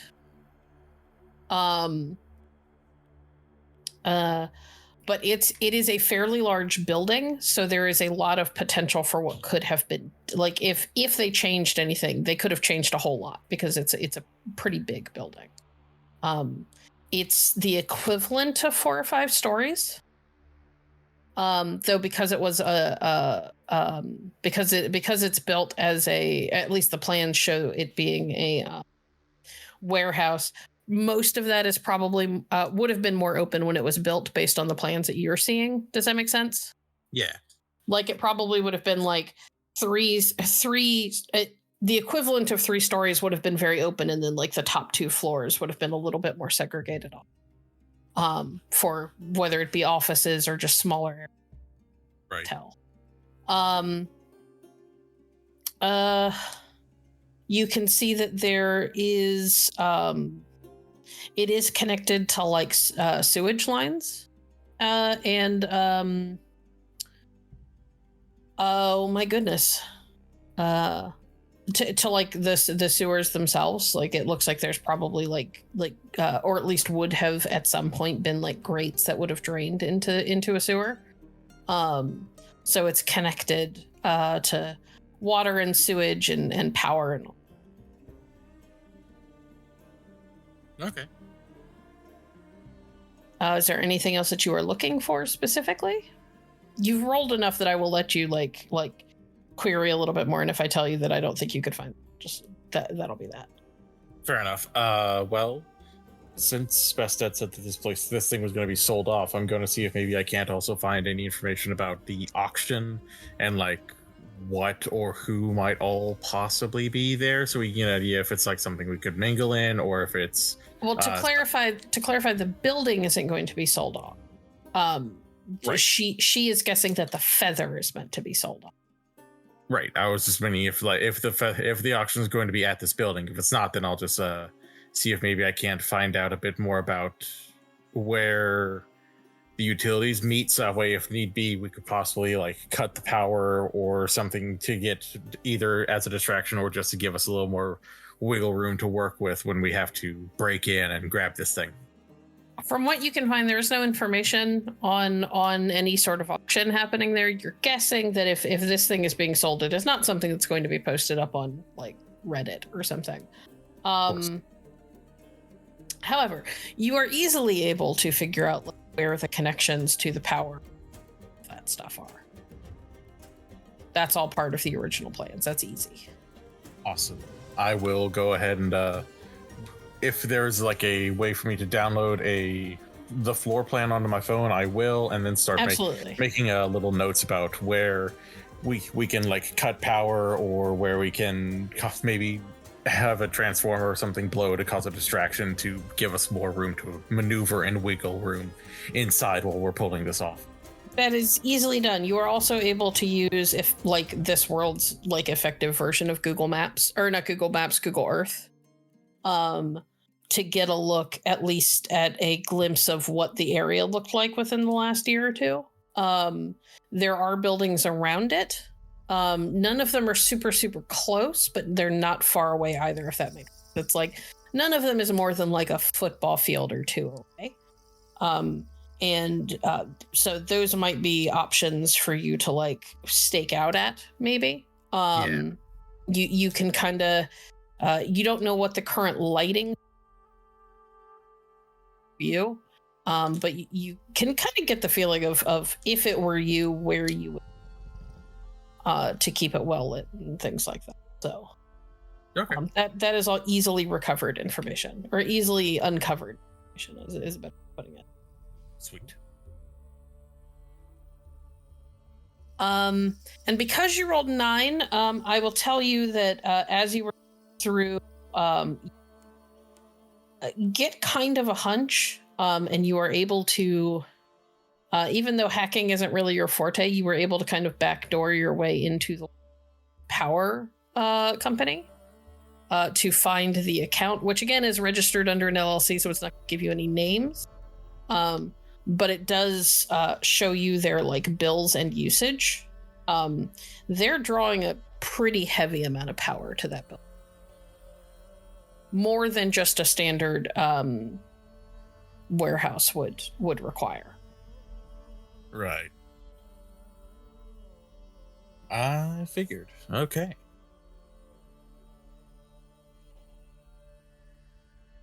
Does it have any like notes about where the power might be drawn from within the building, or is it just like this building's got a whole lot of more? It's just use information. Got it. Okay. All right. Anything else that anybody wants to do before you get on the plane? Yeah, you go first. Clint has, on the way towards the airport, had a very short little note in his notebook of how to hide a feather, and so far his choices are in a box or in a hat. So he's going to look for a hat at the airport to see if there's something that has a band where a feather could fit into. Okay. Just roll me a single D10.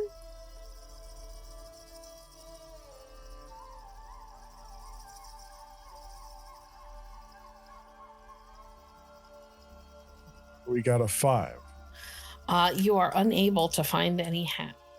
No. All right. That one quickly gets scribbled out as they're sitting at the airport terminal then. Coda, 2 things. Before they leave, she's gonna say to Alexandra, thanks for helping us. I'd like if we kept in contact as friends. Like, to like keep talking, because you were like, oh, do you realize that you're... Like when we talked on the beach. So I think it would be sick if I had a friend that was a scion and I could talk to. you've got my number. Sick. Cool. Try not to die, you guys. I won't know what to do with your friend's body or what to tell him. Yeah. Leaves a note for Mr. B, but it will be... I will say what it says later. And And on the plane / preparing for the plane and such, Coda will actually start to download a book on like Egyptian myths so she can start to understand. I love that. Yeah, Coda's gonna take the time to study. Yeah. If only Mr. B could see this. Yeah, she's going to study specifically. I would say she's going to try to find and focus on or keep her ears open for things that relate to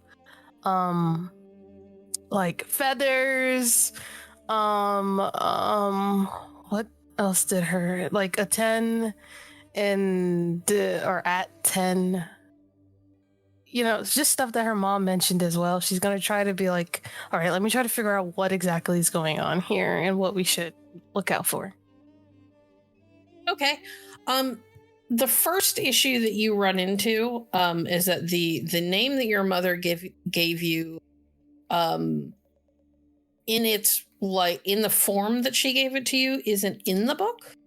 You find names that are similar. You find like the name Aten, which is similar, because the name of the Titan that she gave you is Akhenaten.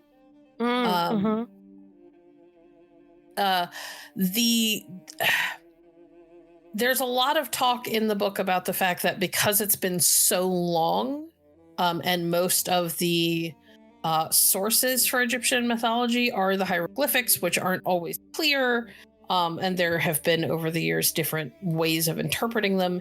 It is hard to tell if Akhenaten was like his own god or just one of the names Ra had, and you've met Ra. It is hard to tell exactly who that is, if there was ever a Titan associated with the Egyptian mythology that you are finding. You do know that sunlight and the sun in and of itself are both very important parts of mythology, which should be pretty like clear to you given your particular gifts. But is also, how do you say it?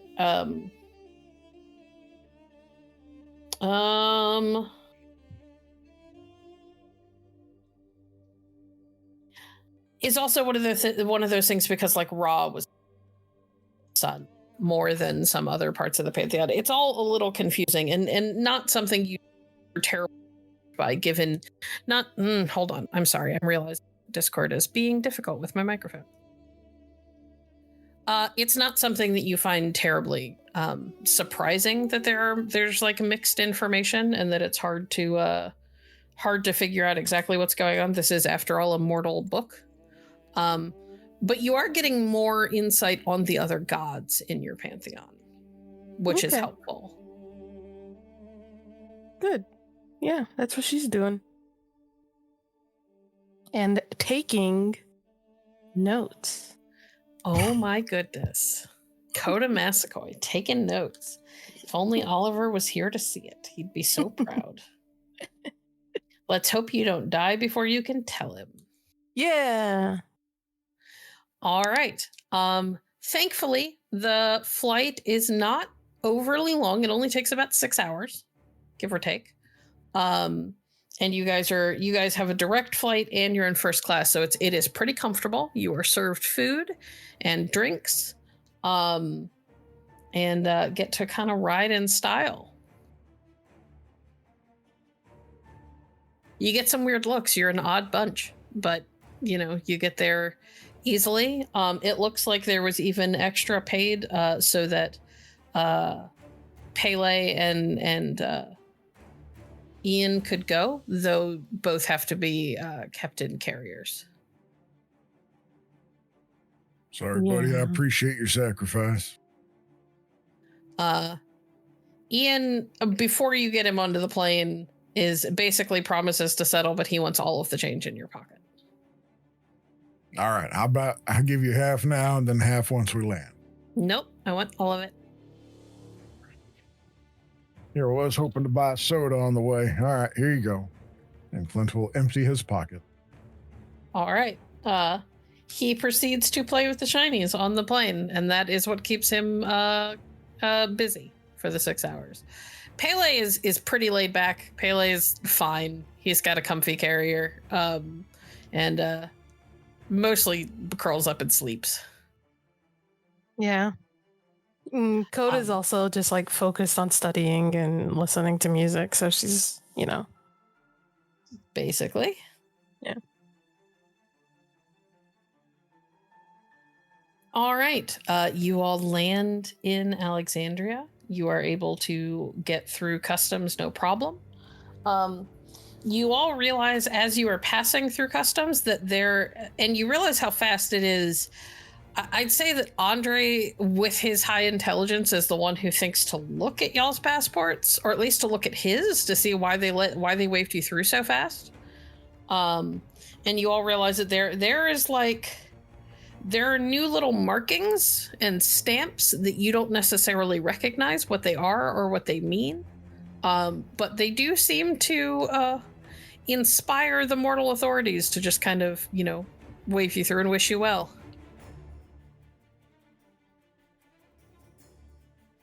Wow. This is some crazy stuff. I think we could put those on other things and have similar effect.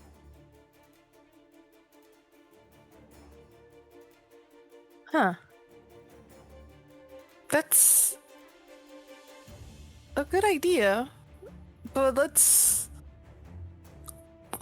bookmark it until after this. Yeah? Yeah, I wasn't saying we had to do it right now. I was just kind of curious, is all. Yeah, I like that idea though. Like if we can keep getting through other places, it's easier. Huh. It's kind of like having a white construction helmet. Hard hat, that's what they're called. Yeah. Or a badge.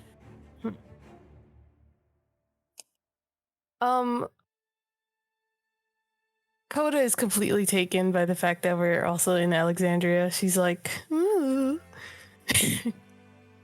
Looking at sweaters, keychains, everything under the sun, but is also actively trying to remember that we do have something we need to do. Yeah, let's not spend too much on sightseeing, yeah. It's a good idea. Hey, actually, Andre, I got an idea, kind of, sort of. Lay it on me. Oh, you make things, clearly, and you're pretty good at it. Yeah. Do you think you could make something for us to keep the feather in to keep it safe? Honestly, probably. I need a little bit of time, but we got a little bit of time. Just as long as we don't go wasting it here. Yeah, I could for probably sure. come up with something like that, and if we can find a convenience store, I could maybe figure out something we could do for like a distraction, since they said this place is going to have all kinds of ones like us that are on the wrong side of things. Good point, yeah. Huh. And we don't want to have to go fighting all of them when it's just the three of us. So if we can get them away from wherever we're supposed to be going, then leaves us a better chance of getting out of here with all of our pieces intact. Do you think we should maybe wear disguises too?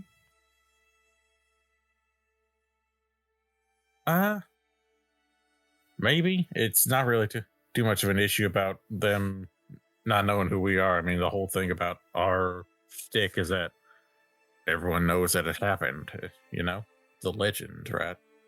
Oh, yeah, that's a good point. Yeah. I think we Okay. just don't want to even be seen. Yeah, we just want to try to get in without being seen by as many things as possible, grab the feather, get out. Oh, well, in that case, how about instead of making something to keep the feather in, you make one of them things from that, that young wizard book, what with the blanket that makes them turn invisible? Do you think you could do that?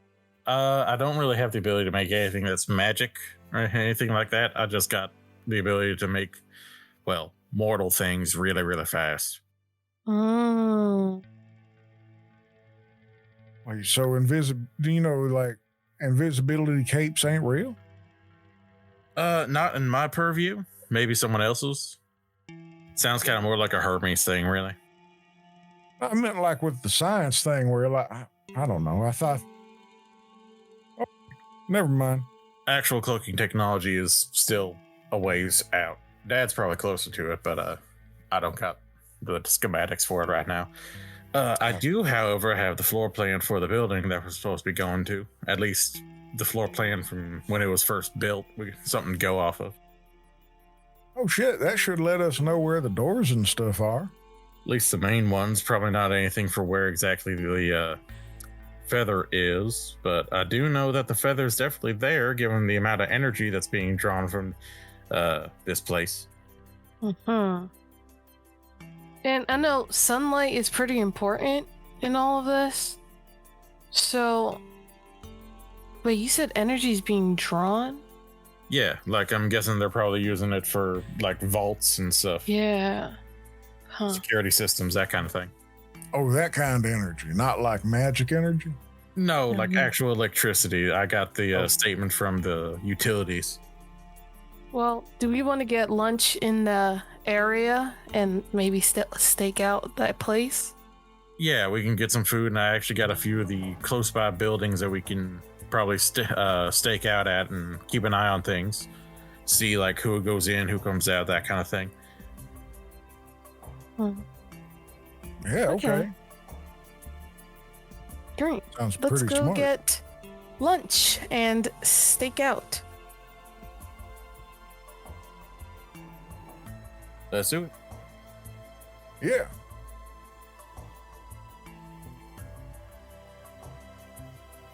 Figure once we get to where we're going to go and eat at, I'll have Ian go up above, maybe take a peek around too, see if he sees anything of note, and maybe we can find a way in or what people are using to get in and out of there. Probably a good idea, but let's try to keep it to a bit of a minimum, given that Yeah, sure. we can sort of tell when if someone's attached to the gods, and some tells me that the people in there might be able to do the same. Oh, Okay. okay. All right.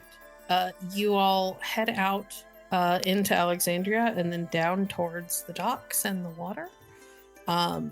Thankfully, there are plenty of like street food places in and around the area. Maybe not any like right up on top of the building, but close enough that you could easily like walk and find a place to sit. And the streets are pretty busy because it is the middle of the day. So people are going back and forth working. So not difficult to find food.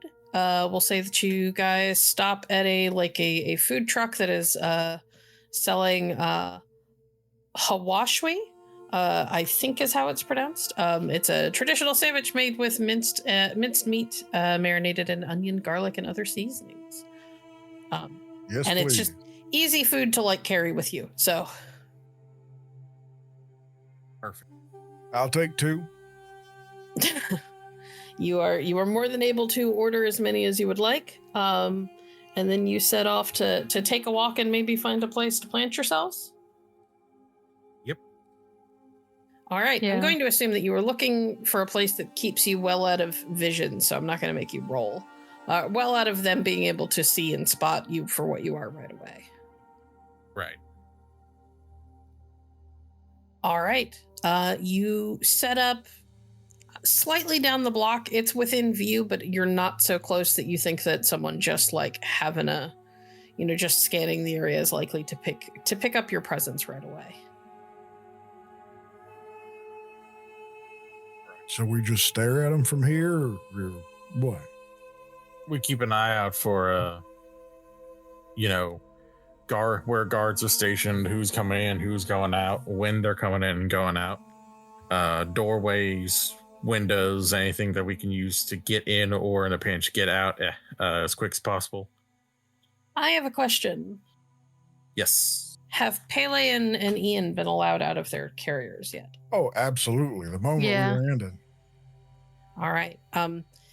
Clint, Ian during his time on the plane, occasionally would like peck at the bars until somebody like gave him a part of like one of their napkins or a piece of paper or whatever. And you look at it and you see that he has begun to build a little nest with all of his shinies inside of it in the carrier. Pele kind of languidly climbed out of the carrier as soon as he was allowed, gave a little stretch, yawned, looked around, seemed right at home, really. Now that you are here, Pele is staring at the building, and then kind of looking around, and then looks over at Coda. Is there anything I can do to help? Yeah, I was thinking.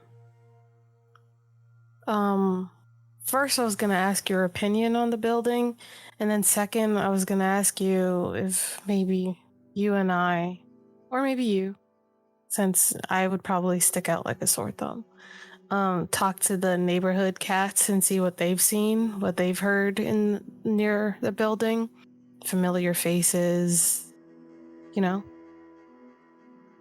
I can do this. Okay. Be safe, okay? I always am. I'll get you something to eat too. And he gives a little flick of his tail and a purr and disappears down an alleyway. Hey, Coda. Yeah.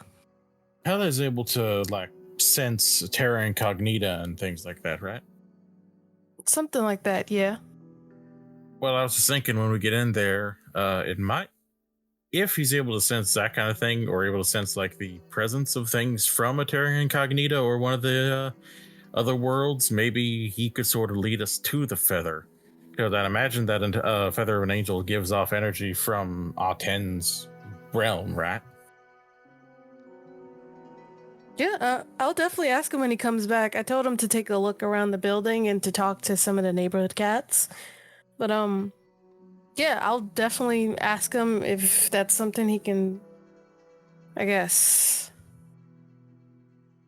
sniff out or feel out once we get into the building. All right. On the flip side, I have a question for you. Yeah, sure. So, I mean, we have all the stuff that Mr. B has, and I still have this, bottle of wind. And I know you said you can't work with magic items and such. I was wondering, is there a way we can probably make something akin to like a ship in a bottle, but make it for the feather? Because I feel like there's no possible way for us to hold the feather and have it not get damaged, you know? But if it's like one of those ship things that people with too much time on their hands build inside of a bottle, what if we did something like that before the feather? I know you can't do the magic, because I was gonna see if maybe the air in the bottle could keep it like consistently floating, but I don't know if that's something you can do. But Honestly, I think it might just be a good idea for us to see if we can't find a big ass bottle for it to stay in, just in general, so we don't crush it and it doesn't get crushed by falling on anything, right, or getting stomped on. Mm-hmm. And I was thinking that maybe if we did get found out, that that air in a bottle, the wind might be able to be used to give us a little more breathing room while we're trying to, 8 feet away. Yeah. I also have the tiny ship, but I'm not sure if that'll actually work anymore. But I guess the only way to find out is, well, testing it in the moment. Yeah. In the meantime, I could probably come up with like a bottle or a special, or like a box that's got a protective seal and is like really padded and softer inside. That way we could hold it and it wouldn't be jostled as much. It's a good idea, yeah, something to keep it safe. Yeah, because when you mentioned the hat, I thought about, like, yeah, something that can hold it And then I thought about those lame shipping the bottles. Yeah. I think at least that's the thought of protecting the feather. But of course now we just gotta get into the building, find the feather, and get out of the building. So I could hit up Pelly when he comes back. That'd be great. Ian, Yep. if you ever felt so inclined, do you think you could like stick a feather into your own feathers to make it blend in or something? Not one of those. Oh, okay. All right. That was also a good idea. Damn.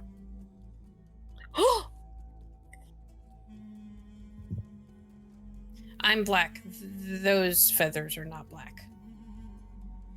Yeah, that does kind of limit it, don't it? Yes. All right. Good idea, but we would need a white bird for that kind of thing. What Yeah, if we because we paint could have your a white? decoy feather. Do you feel like getting all painted up there, Ian? No. That would take forever to get out. And would make it hard to fly. Yeah, that's what I was really more worried about. I don't mind giving you a bath, but not being able to fly would be a problem. All right. Ian kind of does that shudder thing that birds do, and he puffs up his feathers at the thought of being given a bath. All right, I ain't gonna scrub you down with no sponge. I was just gonna, have a nice bottle with some soap and stuff. All right. Well, while we're sitting down here, looking around, are there a lot of other birds just hanging out too? There's a number of birds in the area, not a ton, but some. Okay. Yeah, Ian, you mind just going up above the umbrella we're sitting under or whatever happens to be nearby so you can maybe keep an eye on things for us too? I thought you wanted me to see what I could see about the building. I can't do both. That's true. Well, can't you? If you spread out? Well, we don't want you spreading out yet. Okay. Yeah, do the building thing first. Okay. And he hops off your shoulder and takes to the skies. And once he is up and well above the buildings and out of where most mortals are likely to see him, you see one Ian become two Ians, become three Ians, become more and more and more and more until there's a whole murder of crows kind of spreading out as wide as they dare and headed for the building. Around this time is around when Pele shows back up. And he kind of nudges Coda's ankle. Hey, bud. I have asked the locals. They are not always friendly, but they listened when they knew who I was. And he kind of sits and looks kind of proud and self-assured. Mm-hmm. There are many people who come and go from that building, and not all of them are human. And several months ago, there were a lot of people, both human and not, carrying tools and supplies for carpentry, it sounded like. Well, and metalwork.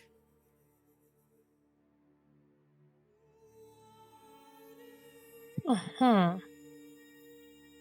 Months ago. Okay. It's probably all this stuff that's pulling power. Yeah? I caught a rat who told me when I threatened its life that there are ways to get, or there have been ways to get into the building from the underground. Oh, so like sewer. Yes. Oh. Okay. The rat tell you where? He was not overly clear after. Mm-hmm. I let him go. Did you? Yes. I do not eat rat. He didn't know that, though. Okay. Anything else? Not yet. I can look for more if you tell me what you want, but all I can tell you is that it is clear that they have been doing construction, from what I've heard, or that they did construction on the inside, and that there are ways to get inside from underground. That's very helpful. Thank you, Fele. The group did have a question. When we get into the building, would you be able to sense or be able to lead us to the feather? Or is that not something? Maybe. I am unsure. Okay.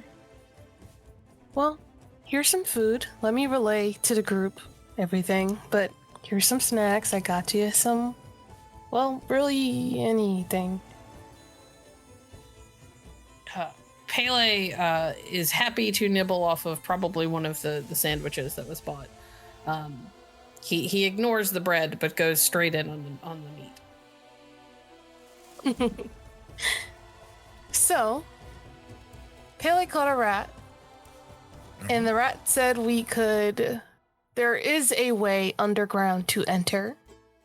Also, a few months ago, there were people coming back and forth into this building, and even currently coming back into this building who are not all human. And a few months ago, they were doing carpentry and metalwork. So, yeah, so Sounds we like a definitely know. renovation. Yeah. Sounds like they were building what they were using to hold the feather.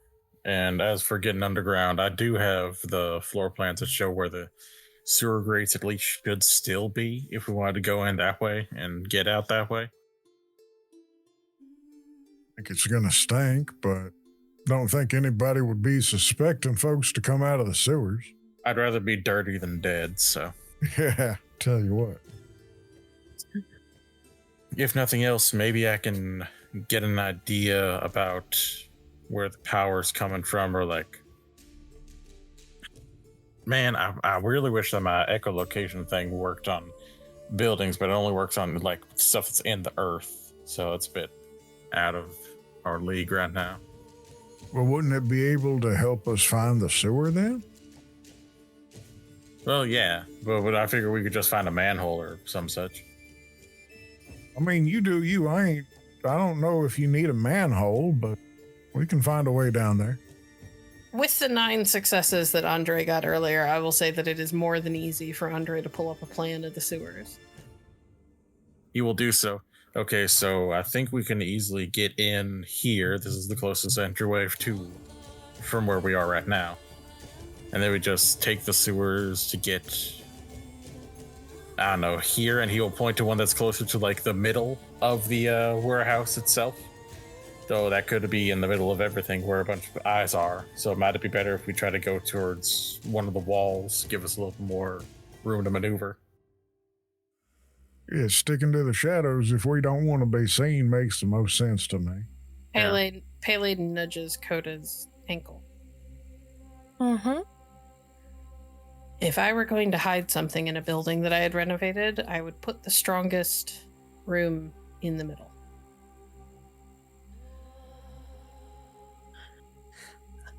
The Little Lord says if he was hiding something important, he would put it in the middle of the building.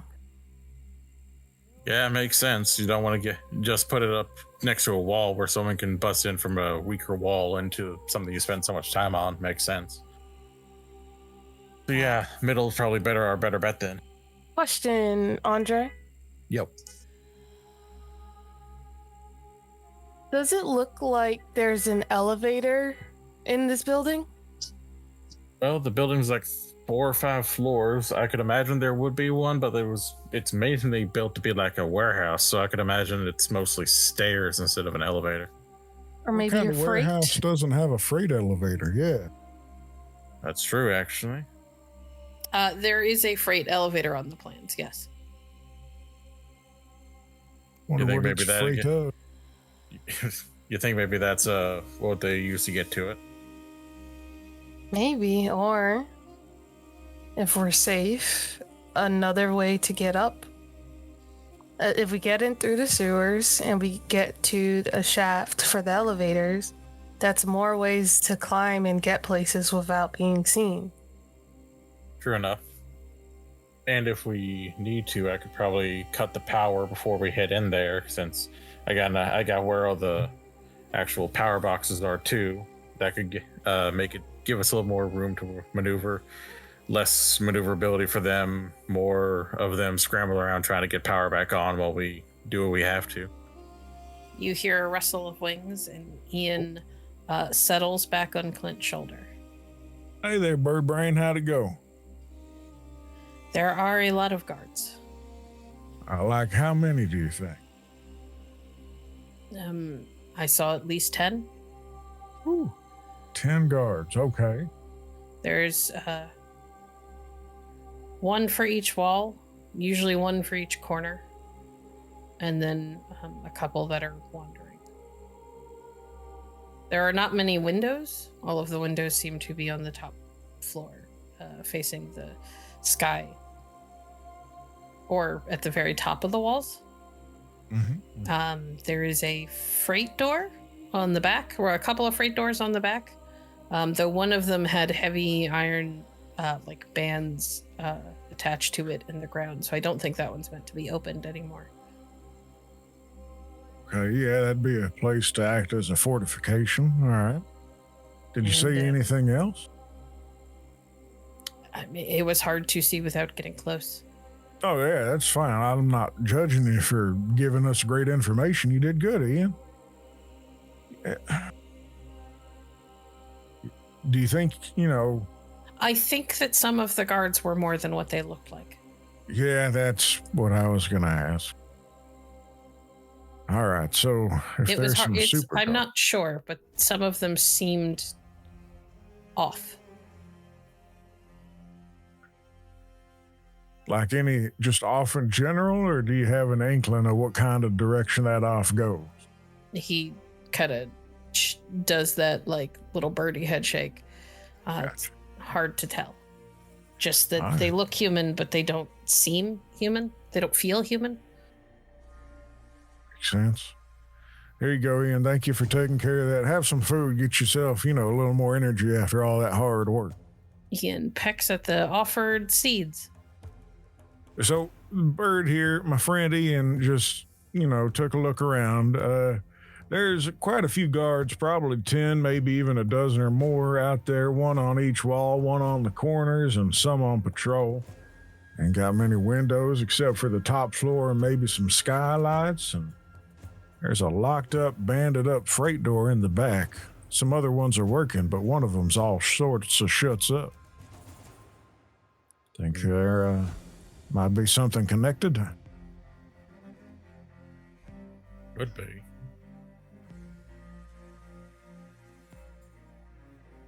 Well, the skylight doesn't help us with getting in, but if need be, if we really just need to haul ass out of there, I could activate the Daedalus device and fly us out.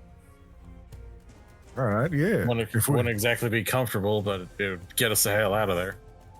I'm also wondering, because now Coda is like looking at, because she's been taking notes and everything that we're talking about, and she's like looking at everything and looking at everyone and goes, is there a way we can pull some attention to the top floor, then shut the power? We make our way to the middle floor, do what we need to do, and get out. Because then at least the elevator will be stuck up top. So we have the shaft that's clear. I think it could work. I mean, hell, what if, instead of just locking doors and relying on that, we rip some metal off the wall, twist it around the handle old cartoon style, and really fuck them up. Keep them from finding us or catching up. Yeah.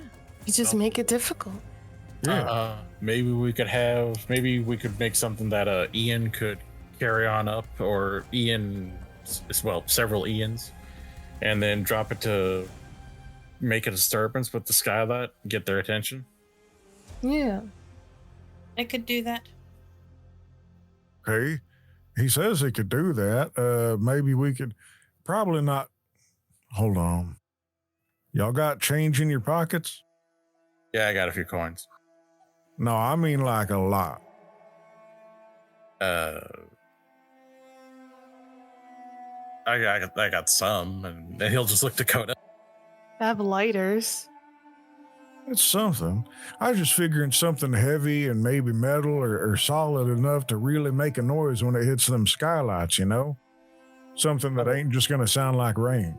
I can craft something. I'll just make it dense as hell. Okay, yeah, that's a good idea. Should make it something that goes boom. He says, are you sure about that, Ian? As long as it's not going to go off while I'm holding it, I don't care what happens when I drop it. All right, I think Ian here's becoming a bit of a pyromaniac or just a fan of explosions. He's thinking maybe we could use a bomb up there. Doesn't have to be a bomb. Could be one of those little or what did you used to do? You used to play around when you were a kid with cherry poppers or whatever. Yeah, them little snappers. Could be those as long as they make noise. But if we want to blow stuff up, I'm okay with that too. All right, he was, I may have been exaggerating the explosiveness of his suggestion, but he's also come around to explosives are fun too. Yeah, I could probably whip something up. I got a little bit of knowledge of chemistry. Nothing too big, but should be enough to at least draw attention, make a loud enough noise to get them scrambling. Oh, while I was up there, I saw a scrapyard. Or a place that does scrap metal, if Andre wants to make something. Hey, Andre, if you need materials, Ian knows of a scrapyard nearby. I think that'd be a good place for us to go ahead and start out. I was going to offer to make y'all some armor, but the whole thing with this is that we're trying not to get noticed, so I'll leave that for another time.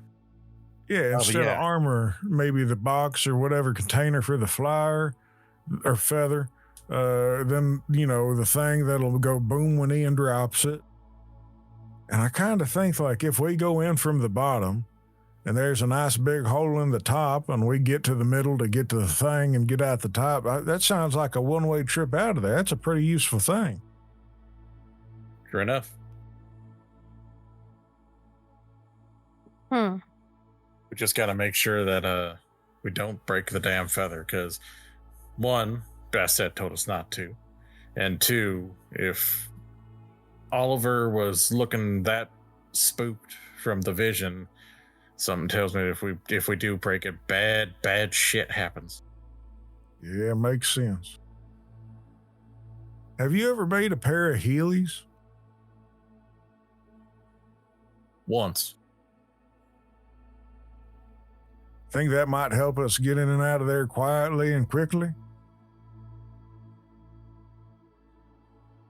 Don't know about quietly. Quickly, maybe marginally. I think it might just be best if we just try to beat feet as quick and quiet as we can. Okay.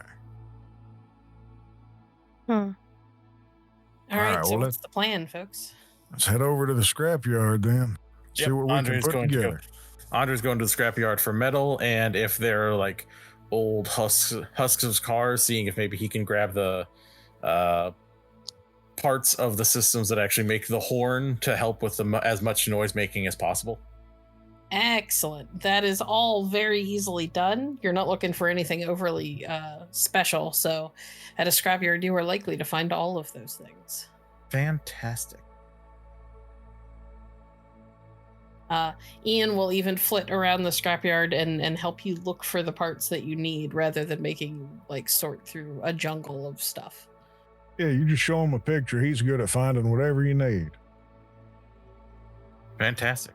And Andre will also be going for trying to grab a unopened airbags, since they actually do have like little bits of gunpowder in them to cause them to explode out as quickly as they do, so we can use that to help make the noise. That might be a little bit harder. Roll me 2d10.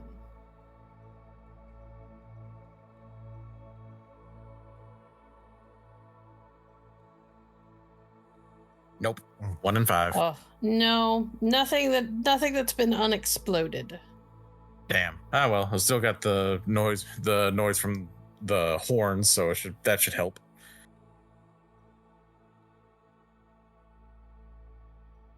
All right. Anything else you think we can make? Oh, how do we figure you're making the box or the jar or whatever?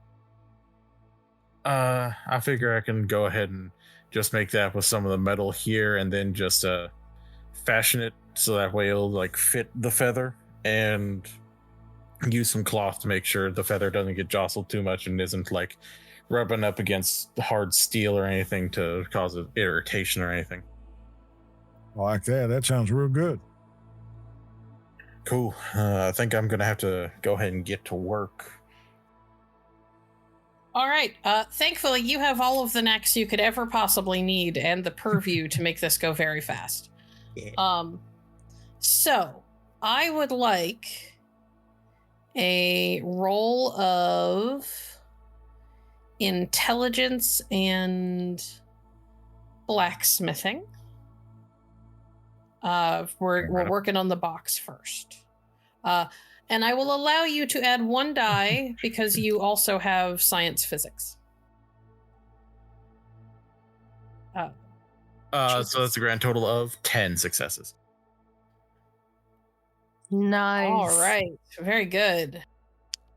You are able to, so as you start working, at first you start with a relatively small box because you're like, it's a feather. It's not likely to be that big. And then you realize that if you're dealing with proper angels, they're as big, if not bigger, than most humans. And this feather could be quite long, could be the length of your forearm.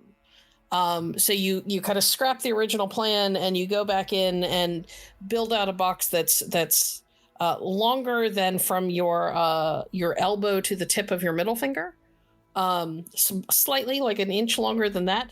Not overly wide, it's just long. And then you start working on the inside, and in the middle of it, you have this moment of brilliance where you build in effectively like it's almost like a gyroscopic like mount in the bottom of it that will kind of adjust to the size of the feather itself, but will also help to keep the feather as suspended in the middle of the box as possible, no matter how like much you move it. If that does that make sense? Yeah. So like even if the box is like spinning all around, the feather will stay like level. Hopefully, that's the plan. And you're fairly certain you're fairly certain that barring anything catastrophic that it should work. And then just for good measure, you line the sides of the box as you said you were going to with like fabric from like basically donated pieces of clothing from Coda and yourself and Clint. Yep. Everybody like sacrifices a t-shirt or something. Alrighty, I think this is the best we're going to be able to get with the time we have for holding the feather. Now, I would like a intelligence and automotive with an extra die for your chemistry knowledge to see if you can make like some snap, crackle, pop things. Snap, crackle, pop, 9 successes. That's not bad. All right. Andre may very well be what gets you guys through this. We're down to half our normal IQ, but it's not all is lost. Working double time. Andre manages to make the effectively a number of small noisemakers. They're not quite firecrackers, but they will be just as effective, if not more effective, than firecrackers, because in theory, these will keep going off even after they hit something. And makes a rather large array. So if Ian splits up into the murder, into his murder form, they should be able to carry a good number of them. And these should also be heavy enough so that way they'll actually break through the skylight to actually get inside and make the noise. Indeed. These are looking real good. And because you are so very, very smart, you are even smart enough not to make any of them overly shiny. There it is.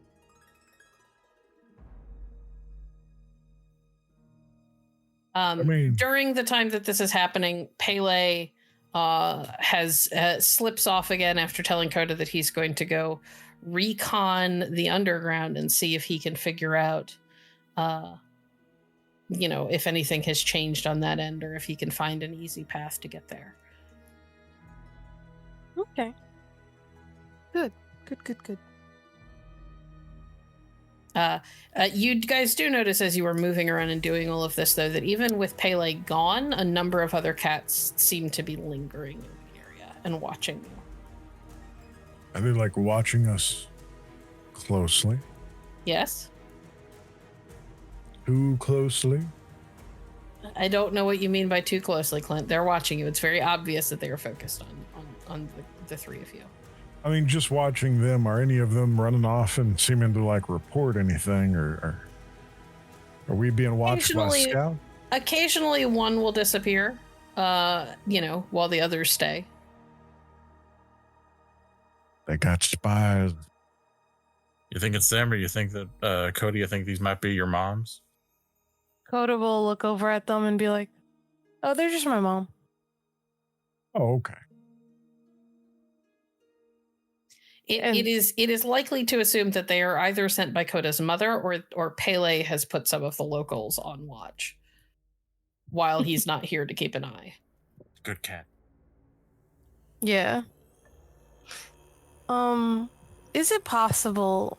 So I know Coda is not really like a war master like Oliver, but I think for a stakeout or for this heist that we're doing, she's kind of been like thinking to see is there anything that we're missing. Is it possible I could do like a I can never say this word. Larceny? Yeah, like a larceny and something check to see if like we're missing any steps in this heist. Sure, let's go wits and larceny. Ooh, wits and larceny. All right, let's get that.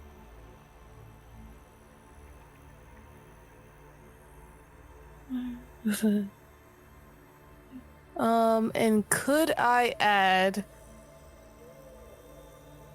duty? I'll allow it. Okay. Da-da-da. That adds dice, right? Not automatic successes? Correct. Okay. Alright, so I am out. Oh, I have one more. Okay. 6 successes. Pretty good. Okay. There are a couple of things that stand out to you that have not been discussed. Okay. Number 1, who's going to hold the box? And number 2, what is the plan if things don't go well and fights break out? Okay, cool. Cool. Bet. Okay, yeah. So Coda will sit there and is like thinking and looking everything over, and then she'll go, wait, who's holding the feather? I mean, well, in Oliver's vision and in your mom's suggestion, I figure I'll be the one holding it.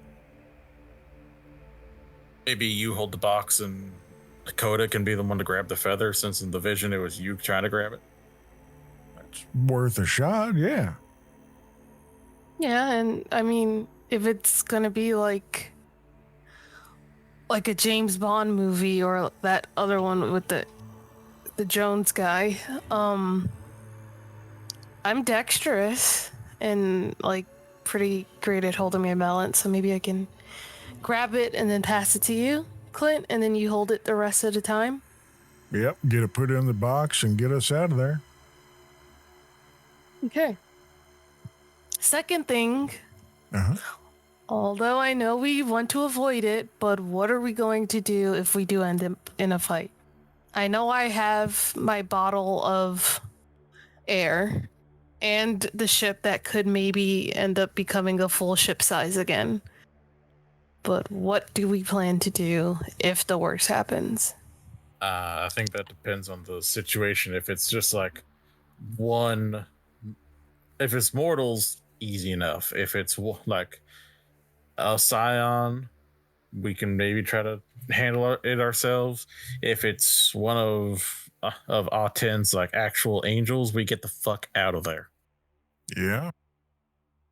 But there's also like, okay, so if we do see him coming at us, Clint will pull the toothpick from between his lips. I can kind of make like a real quick roadblock, so keep a door or two locked for a second, and pull it back whenever we're out of there. Okay. Yep. Out of character, because I don't want people going in there thinking that the ship is a plan. You don't know how that works. Yeah. Like, Yeah. Coda in knows. theory, at some point in the future, you might be able to figure it out. But so far, you have no idea how that works, and you have no idea what good it would do you. Just throw a torch. boat at him. Yeah, that's why Coda was like, if it works, because she's like, either I throw it and it'll turn into a boat, or either I throw it and I threw a paper boat or a tiny boat at somebody's head. It is also worth noting that out of the three of you, and this is a very clear thing, this isn't like in debate at all, Coda is the fastest. Yep. And the best at getting places. So if things go poorly, it might, I think Andre would be smart, Andre especially would be smart enough to realize that Coda might be the person who needs to have the feather. Because if shit completely hits the fan, maybe somebody can complete the labor even if nobody else gets out. Yeah, that's fair. Andre would think for a second, well, Coda, I think actually you should be the one taking the feather. One, it's your Pantheon. Two, you're definitely faster than us combined, so if things do go completely pear-shaped, at least you could probably get out. If things go that pear-shaped, they'll try to make sure that you and Clint get out. I mean, I can't just leave you behind. Yeah, for no shut the reason. fuck up, Andre. Are you serious?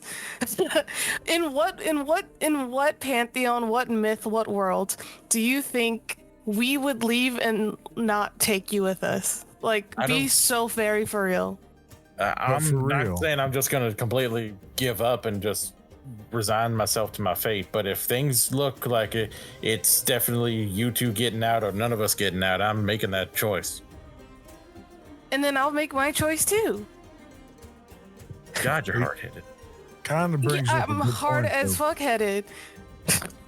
Coda, if it does go sideways and Andre and I are both in a shit situation, it's going to be easier for you to just get out of there than try and help us both at the same time, I can't believe the both of you are saying this. But if it's just him in trouble, then, I go and fix it and you come and help if we've got the chance. And if not, then you fucking run. You got to understand something, Coda. We weren't like scions the same way. We didn't become scions the same way you did. Y'all had a unique situation, and you're the one that took on this whole redemption quest to try and save someone else. And we're here along to help. And trust me, I don't think it's going to go as well for, your friend if the only ones that survive are folks that aren't so keen on making sure he's doing okay. So it's kind of important that you're the one that gets out of there. Coda is looking at the two of them and is like very carefully taking a slow and deep breath in and then out. And she's like muttering, counting to herself. And then she'll just go, I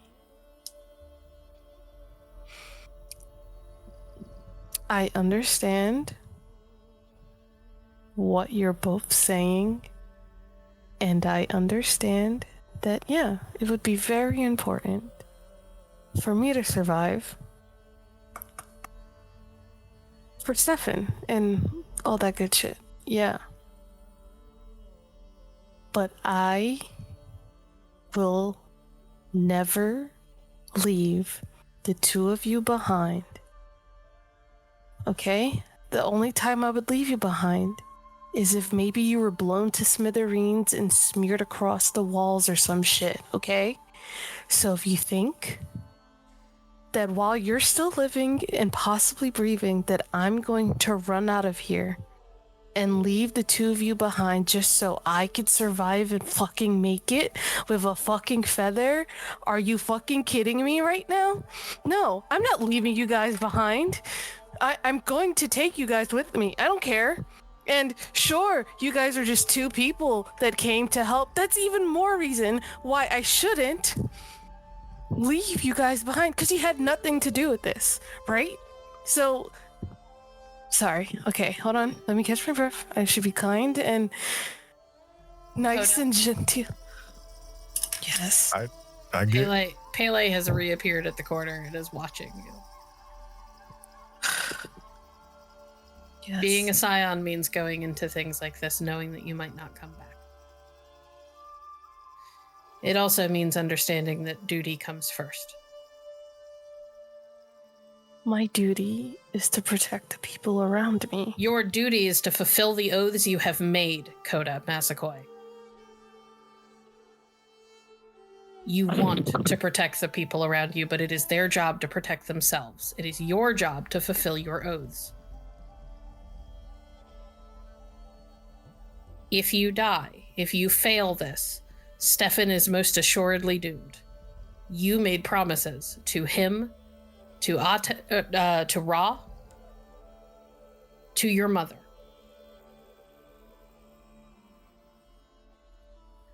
Your impulse to protect your friends is noble, but it is not helpful. Trust them to do their job, and they will trust you to do yours.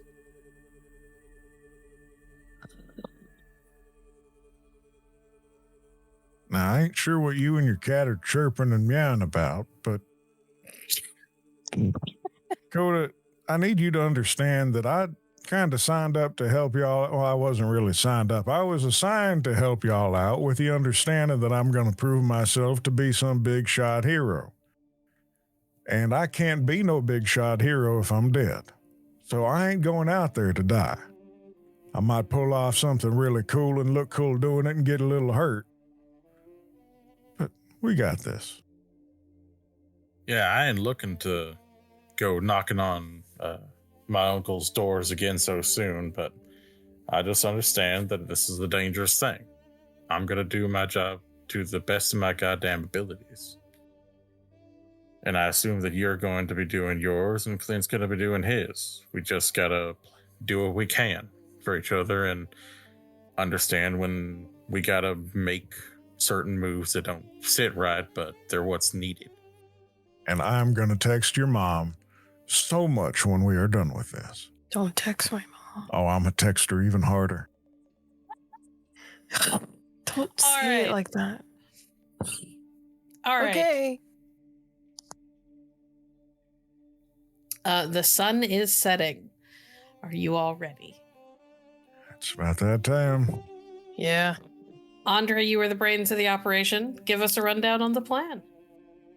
All right, so the plan is to get Ian to begin bombarding the top floor with the noisemakers to get the guards to rush up to the top floor, cut the power inside, so that way the elevator freight that they're using would get stuck on the top floor, leaving them likely, at least in some way, if not trapped, much less maneuverable. Get in. If I'm able to cut the power while we're inside from heading in from the sewers, great. If not, then we'll just get into the sewers and head inside from the sewer grate and make our way to wherever there's either signs of recent construction or following Pele's nose for other worlds to hopefully lead us to the feather. Get in, grab the feather, put it in the box, and hopefully get out from the same way we got in. I do have to point out that whenever whenever Oliver had his vision, there was an alarm associated with a feather. So once that happens, not only is it get the fuck out, it is get the fuck out of there. Like fast. Yeah, pull out every single thing that you got. Any tricks you got to make you faster, get you maneuvering, do it. Hell, I might just start fucking flying the moment that the feather's in the goddamn box. It's good with me. Understood. All right, let's do this. Ian hops off of Clint's shoulder again. Looks around for a moment as he kind of circles over you, and then you watch as one Ian becomes many, many Ians, and they fly down. A handful of them fly down to pick up these odd little contraptions that Andre has made. All of them looking mildly disappointed that they're not shiny. All right, I promise you'll have plenty of shinies when we're done, buddy. And then they take off to the sky and get up against the night sky where they're less likely to be seen, and fly to begin to take position and give you guys time to maneuver into the sewers. Pele leads you to a manhole cover that is not close, but not overly far away. I searched. This is a straight shot from here to there. It is also the least likely place that they will look for you. Well, one of the least likely ones that they will look for you at, because it's not one of the closest. Perfect. So if you have to flee through the tunnel or through the sewers, just follow the line. Or follow straight here. There's buildings around us that are mostly empty, so they will give you convenient hiding places. And there are cats everywhere. So even if I am not there, one of the cats will take you somewhere safe. Thanks, Pele. And she'll relay this to the group. Shit, that's what all them cats were? Yeah. They are companions. They are companions. Hell yeah, Pele. All right, thank you, little guy. All right. And you all climb down into the sewers. You watch one of the cats as you were climbing down into the sewers disappears out the door. You get the feeling that they are going to go and give the signal to Ian at the appropriate time. Like there's a little network of cats throughout the city of Alexandria who are helping you on your quest. Cats and birds working together, mass hysteria. It is a tense relationship, you get the feeling. Pele and Ian are always eyeing each other. Mm-hmm. All right. You go down into the sewers. It is dark. It is smelly. But because you remembered to bring Oliver's bag, you have glow sticks for convenient light. Yep. I have to let Gary know so that he can keep track. This may be the last set of glow sticks. And you all head off into the sewers. It is, for the most part, a pretty straight line. When he said a straight line, it was more that this particular tunnel doesn't have any like branches off of it. It does curve a little bit, and there are some turns, but they don't like go. It doesn't stretch off into any other particular place. It's a one-way thing. And then he stops under one of the grates and meows up at it above his head. Is that the one? Looks like it. Who's going on first? You all hear Pele give a long, kind of low yell down the tunnel, to which you hear one in return. And then that's that. Pele looks at Coda. I have given the signal. They should start dropping things shortly. Okay, perfect. He just gave the signal, so they're gonna start dropping this stuff soon.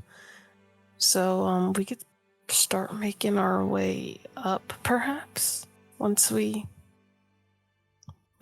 hear commotion.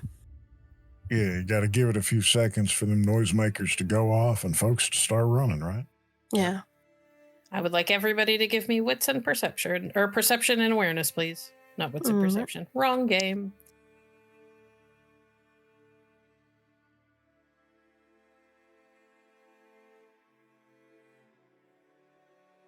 The fun had to end sometime. Oh, Fondre. One best dice success. Honestly, we're in the sewers. I'm glad I don't have epic perception. That's fair. 7 successes. Coda does have epic perception. Coda, you're miserable. It smells down here. Your eyes are watering, but you have 7 successes, so you're fine. You're not completely overwhelmed. Clint, it's not pleasant down here. That's for damn sure.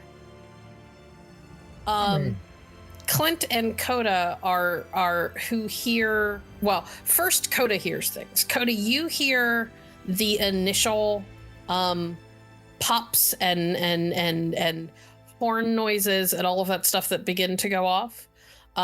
Clint, you hear those, but only really after you hear the reactions from people above. Does that make sense? Like you start to hear heavy footsteps and people yelling, and that's when you're pretty sure that things have started to go off. Yep, that makes sense. Sounds like it's getting off up in there. Assuming that Andre is the one who is leading the way up through the grate, just in case there's like something that needs to be deactivated or whatever. Yep. Andre, you can't find any sort of like alarm or anything on the grate, but you do find that they have like reinforced it to make it harder to open. So your options are you can try to take the time to finesse your way through by undoing the reinforcements, or you can try to force your way through and hope that the noise above keeps them from overhearing. I think I will start with an attempt to finesse and try to undo the reinforcements first. And so, because I don't want to just immediately bungle everything we've built up for first. And then if a little bit of time passes and I think that there might be more of a gap, then I'll just burst our way in and hurry to take care of the power afterwards. Okay. Normally this would be a larceny roll. However, I will allow you to use dexterity and blacksmithing. Okay.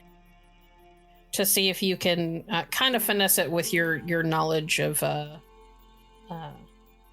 like engineering and things like that. Or if you can manipulate some of your tools to do things they weren't necessarily originally intended to do. That's 5 successes. I'm going to legend to try to get a little bit better. Okay. Oh, that is a lot of ones, bud. Jesus. Yeah, I'm unhappy with it.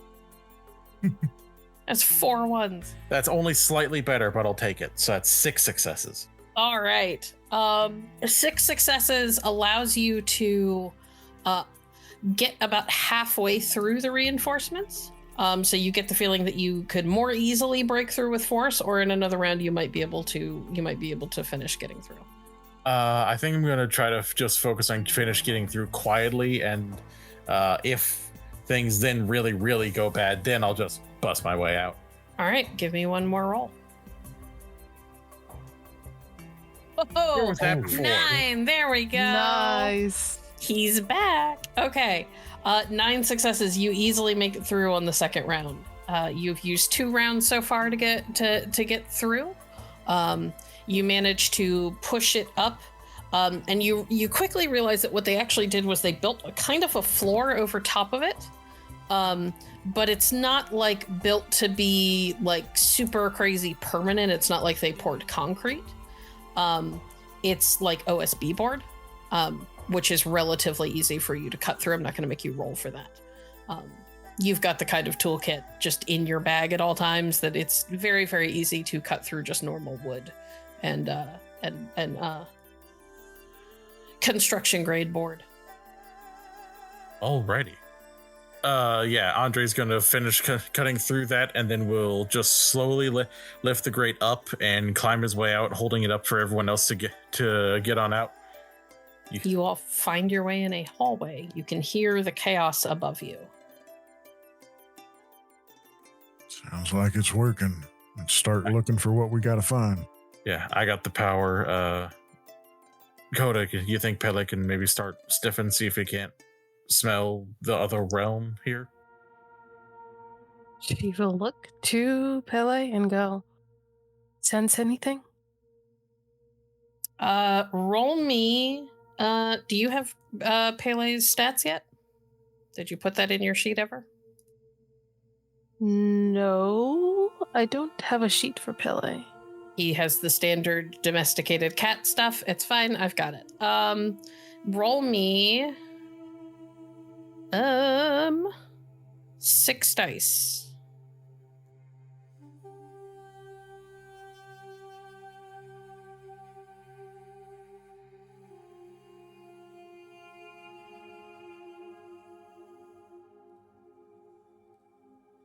Ooh.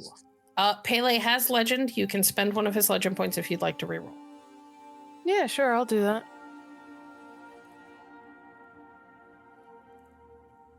Hey. 3 successes. 3 is much better. Okay. Pele begins to sniff around. You can see his eyes kind of glow as he wanders first one way, like 5-10 feet down the hall, and then turns and goes in the other direction. And then begins to lead you into the building. Andre, what are you doing about the power? I'm going to wear one of the fuse boxes, or like one of the central circuits where the power would be running through is located, and I'm going to just shut everything down and then try to sabotage it to where it can't get fixed by just flipping a switch back on again. Okay. What kind of sabotage are we going for? Like a smart man sabotage, or are we just like trying to break shit? I'm going with the smart man sabotage, especially if I can, like soldering shit to where it can't get fixed again easily. Okay. Yeah, I'll allow craft. Yeah, let's do it. Intelligence and electronics. While you are rolling that, Clint, what are you up to? Clint is keeping an eye out, making sure the coast is clear, and he's got his toothpick extended just in case we need to lock up a door behind ourselves. Okay. Can you roll for Ian? I would like you to roll. Pain. Without. Roll me Ian's dex and athletics, please. Ooh, okay. I'm going to legend because rolling 13 dice and getting a singular success hurts. Like, soul. Yeah, I bet it does. There we go. How about 14 instead? 14, not bad. And Ian got 3 successes. Okay. Do me a favor, Clint. Mhm. Make a note on your sheet that Ian has taken 1 bashing. Gotcha. You can hear the cause of crows above you amidst the chaos. Got it. He is at a 0 penalty at the moment, but it can continue to get worse. Yep. All right. Andre, you make rapid work. Like, first you flip all of the breakers to turn everything off, and then flip like the main breaker that cuts you off completely from power from the outside so that you don't fry yourself. Yep. And then proceed to just demolish this thing. You pull it apart in record time with your I want it yesterday. And manage to leave it in bits and pieces. They could fix it, but it would take a while, and it would take somebody who knows electricity and electrical work as well as you do to do it in any sort of like timely manner. Good fucking luck with that, shitheads. All right. Coda, are you following Pele, or are you doing anything in particular? She's following Pele. Okay. As you follow Pele leads, gets to a corner and pauses, and you see him like tilt his head and listen. Still sniffing at the air, and then turns a corner. Do you follow? Yeah, but she's also keeping an eye back to the others just to make sure she's not getting too far from them. Clint is right behind you. You see Andre's still working, but Andre's pretty smart. He'll catch up when it's time. As you round the corner, Coda, you are there and you see like a blur and then a young woman with skin slightly darker than yours and short hair and bright greenish yellow eyes, not unlike a cat's. And she kind of pauses and looks at you and then glances around and puts her fingers to her lips in a shh gesture.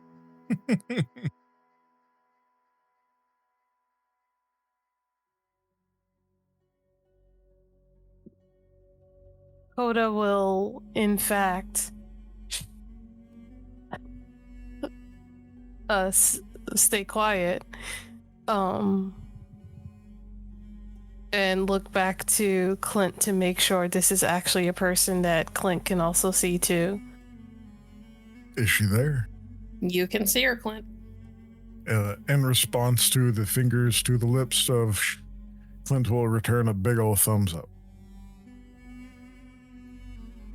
And then she pulls out two like long, wicked-looking daggers, and then disappears down a side hall.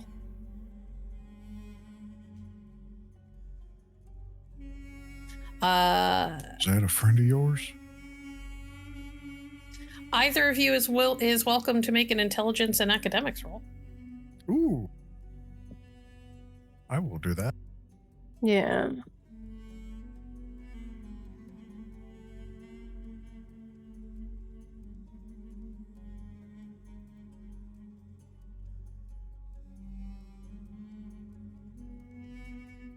That is one success. That is one success as well. Wow. All right. The only thing you are both relatively certain of is that those daggers look old. They look like something out of like a history book, not something that would come out of like a modern day forge. Be friends of your mom. Could be. And she'll go, Ellie, do you know who that was? I have suspicions, but no time to talk about it. Okay. Okay. Let's go. Let's go. And Pele begins to run, not like full speed, but move much faster than he was down the hallway. Andre at about this time is able to catch up, having done some serious damage on the electrical system for this place. I ain't shit back on for a while. Let's hope they don't have any generators. But they he leads you down one hall and then around another turn to the right, so it's almost like you are facing the direction that you came from, but from the other side of the building. There's still a lot of chaos upstairs. Occasionally you hear heavy thuds, you hear more cawing. Occasionally, Coda, with your very, very sharp senses, you sometimes hear the sound of cats, or a cat, like a hiss or a yowl. And as you round that final corner, you all find yourself in front of two men who are armed with heavy rifles, standing on either side of what looks like a heavy vault door. They see you and immediately lift their rifles. I would like everybody to roll me join battle. Hey. Remember, it is a D10 plus your join battle as a modifier.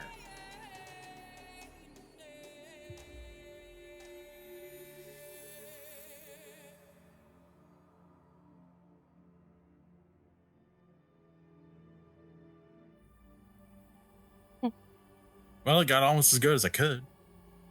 Yeah, it's pretty good.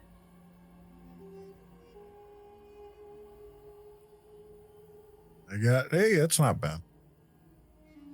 That's, That is a 12 for Coda. yeah. Indeed. All right.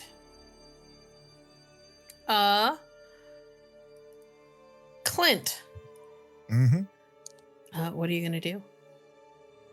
Clint is going to look at both of them. Well, that's not good. And he's going to try and utilize his willpower to turn someone's rational thoughts into seething, chaotic noise.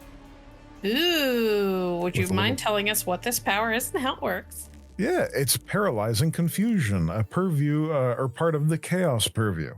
Whenever the activation roll succeeds, the victim is frozen in place, unable to think, speak, or act. They are unaware of what goes on around them and have no memory of the moments before or after the use of the boon. If the victim has a rating equal to mine, it is contested against their willpower, integrity, and legend. Love that. Okay. Go ahead and make your roll.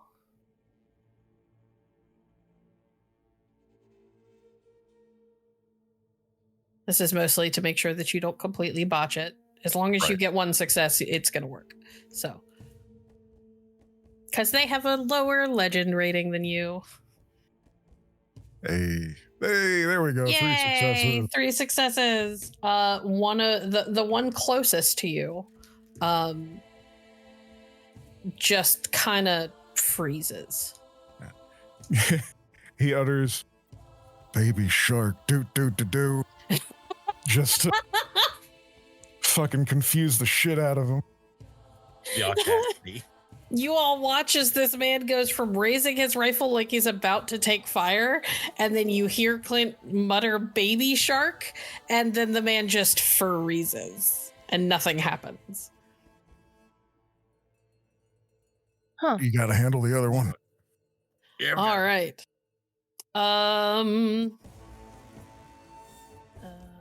Coda.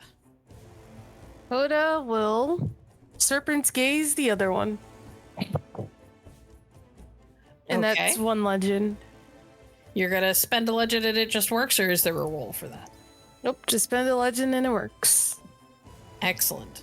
You see Coda lock eyes with the other one, who also goes very still and kind of slack-jawed. And Andre, you are now standing there with two, maybe not mortals, but certainly not as powerful as you and your companions, men with guns who can't seem to do anything.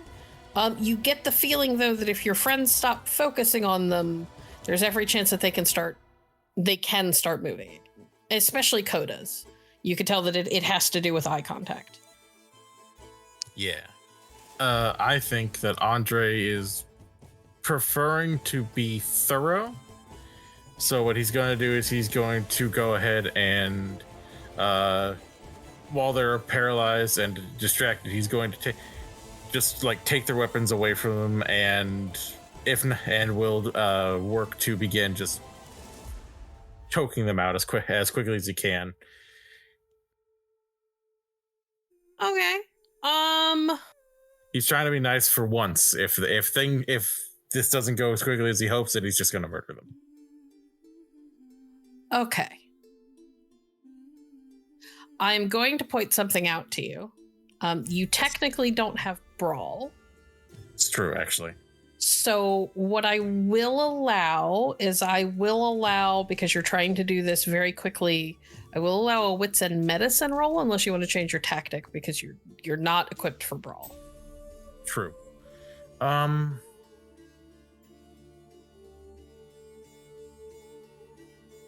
think what he would be trying to do is maybe extend the Labrys and then use the actual extended handle of it to just press against their throat, if that would help. Or that's You could do that, or you could just knock them over the head. Yeah, I'll just knock him over could the just head with the bonk flat of the him. blade. Just, Give him the bomb. it's like I got the axe. Oh wait, this is still a heavy piece of metal. Clang. Yeah, you can hit them with the flat of the axe so that you don't like risk killing anybody. You're just gonna just potentially leave them with a traumatic brain injury. That's all. You know, Let's go with strength and melee, please. strength and melee. If you would like to split your dice pool, you can hit both of them in one go. Or you could hit one of them and leave Clint to deal with the other. I think that if I go ahead and take care of the one that's focused on Coda with eyesight, then Clint can probably take care of the one that he's got pondering memes. Okay.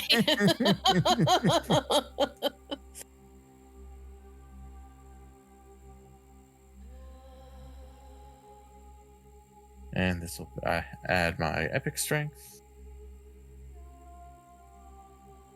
13. Oh Jesus, yeah, he's out. We're not making any like damage rolls. It just works. There's no way that he could soak even if you'd have to roll really, really badly. So, yeah. He crumples at your feet. Coda, you are able to release Serpent's Gaze now because he is out. She'll just blink a few times and go, oh, God, I need to carry around eye drops. Clint. Yep. It's time. Your guy is caught up in meme land, but the other one is now unconscious. Clint just strides up to the guy and raises his toothpick in its just extended stick form, and he's going to follow suit and bonk him over the head as well. Strength and melee, please. Do you want it with the accuracy of the bow staff or the toothpick? Sure. Hell yeah. That is 9 successes. Yeah, he's out. We're not. This poor guy does not have the soak to overcome your. You'd have to roll really badly on the to hit for me to bother with any rolls beyond that. He is also out. They both collapse at your feet. All right, we need to get into that vault, though.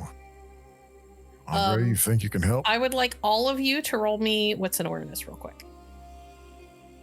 Pele does not roll for this. All right. What the fuck? Wow. Jesus, Andre. I can see through time. As Andre rolls 4 10s on 6 dice. What the?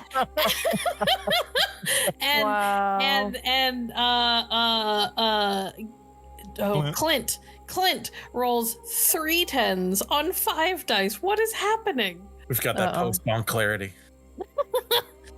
And Coda rolls 1 on a pull of 7. Yeah. Very fitting for this group. Okay.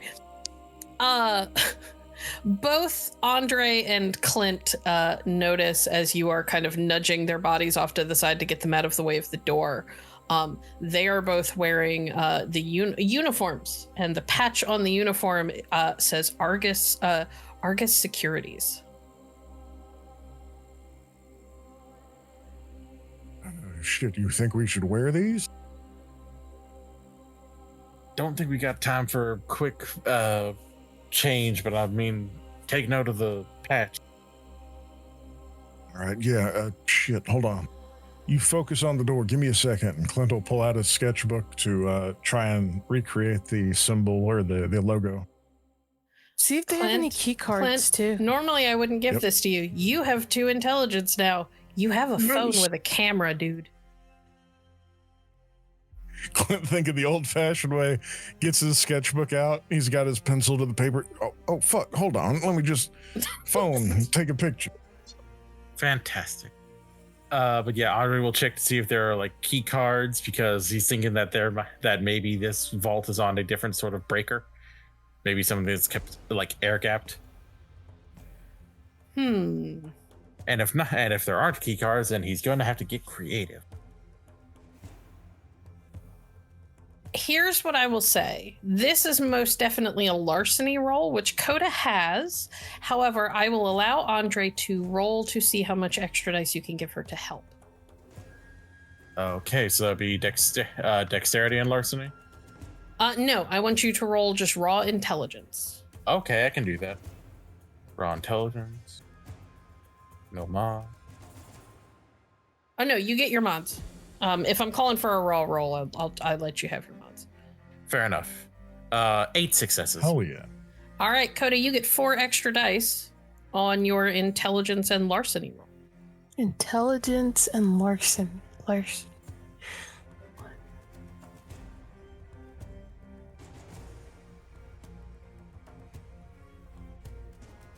Okay. No modifiers. Wow. You want to legend that? Might be a good idea. You might want to legend that. I might want It's to only legend 2 on a that. pool of 9. That's pretty bad. Also, you can include your epic dexterity. It's not a dexterity roll, it's an intelligence roll. Oh, Yeah, never it's- mind. Yeah, I got nada. This is her. There we go. That's 6. That's pretty good. There you go. So this is mostly to figure out what kind of security you're looking at, more than to do anything about it, which is why it needed to be a larceny roll. All right. With 6 successes, Coda, you can tell that this is a door that looks like they have designed it to kind of be double, like a double whammy. Part of it is old-fashioned, and like an old-fashioned vault where you have to like spin the little handle to get the numbers in properly. But there is also some electronic parts to it that seem to run on their own circuit. So there, you can hear the electricity humming on the inside of it when you put your ear to the door. Okay, so Coda's gonna like rest her ear on the door and like start like moving it around and holding her hand around certain parts, and she's gonna go, all right, this is like one of those old-fashioned safes, but it looks like they also have current for another part of it. So if you could figure out the circuit for maybe the other part. It's a key card reader. Yeah. Okay. Yeah. So we definitely need key card reader or key card, and then for the old-fashioned part, that's gonna be. I can probably work on that part with the hearing and the clicking and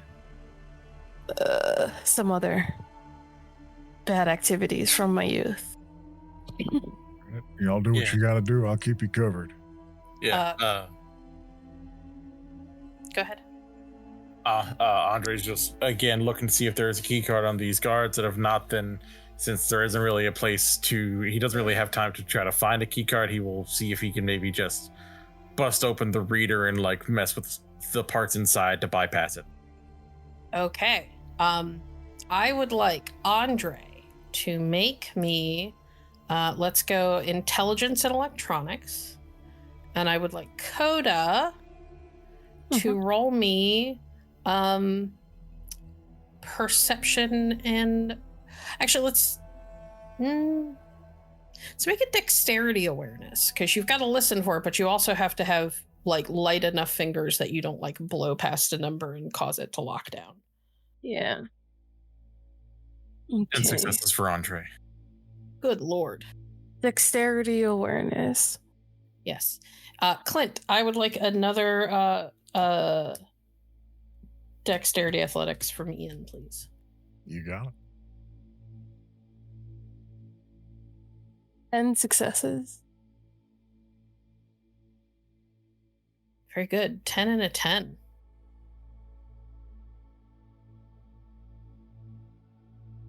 How's Ian doing? He only got 1, but he has legend, so he's going to lose a legend point to do better.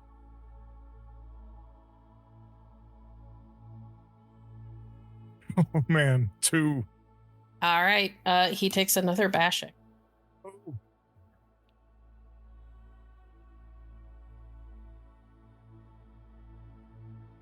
All right. Does he have a chance to soak that, or is that just going based? That's too after quick? his soak. Cool. Yeah. All right. 10 and 10. Coda and Andre have both gotten through the first part of this. This is a 3-phase thing, so I'm going to have you roll again. We might be able to skip the third phase if you roll well enough, but... 8 successes from Andre. Okay. Could I use conviction? No, conviction won't help with this. Okay, conviction. All right, cool.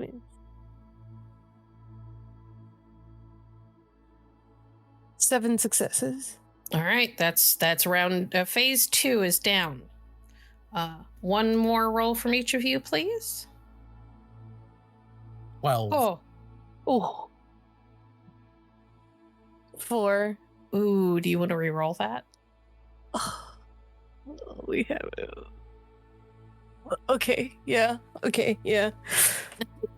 I mean, you don't have to. It's just a question. Do you want to re-roll that? Because that's pretty low. I definitely do. Because if some alarms go off, I could already see my light flashing before my eyes again.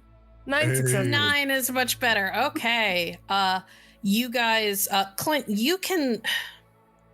you're listening to the chaos upstairs. The alarms, Right. the noises are still, the noisemakers, some of them are still going off. Most of them sound like they have probably been disabled in some fashion. But you are hearing the fighting.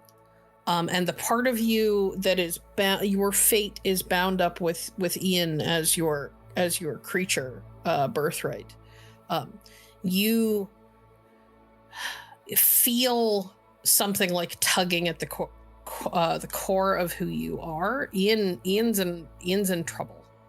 He is fighting valiantly. He is fighting as bravely as you're pretty sure you would, to do his job to keep them busy. But it's not going great. Clint is gripping the staff in his hands, white knuckling, grinding his teeth. Come on, let's go. And as you were saying that, you hear a thunk and a hiss as this pneumatic door swings open and reveals a vault inside. In the vault itself is not completely empty. It's not even like you would imagine in the movie, where it's empty except for something on a pedestal in the middle.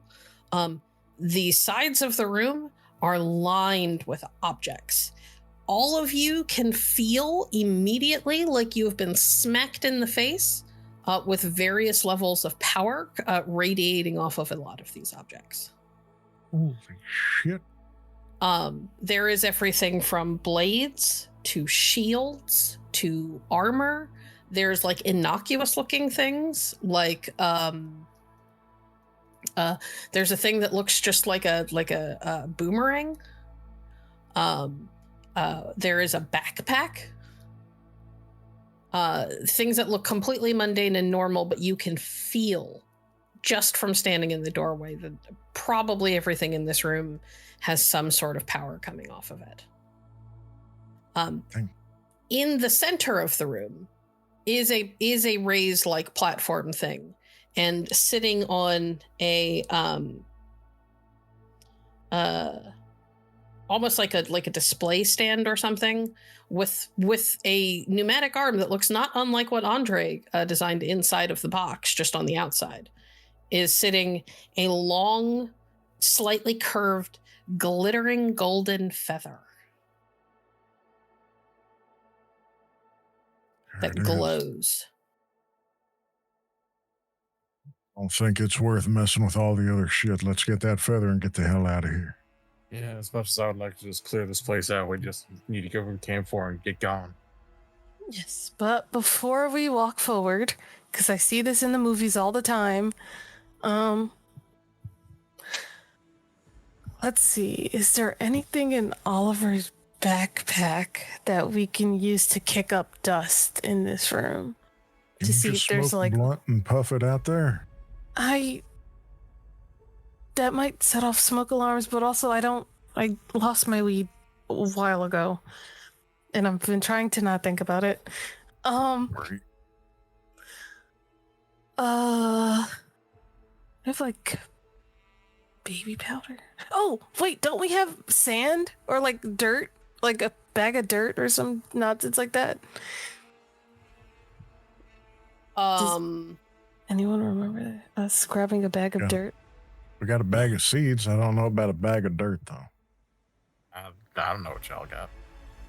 I am looking at his shopping lists and things, but I don't know that I have like the full list anywhere in his journal. Okay, at the very least, if you want to kick ups. Andre, do you see if there's any like security systems or anything in here? Just taking a quick look around, I'll see if I can't see any cameras or any like emitters where there might be like any like laser tripwires. Make me a perception and electronics roll. Alrighty.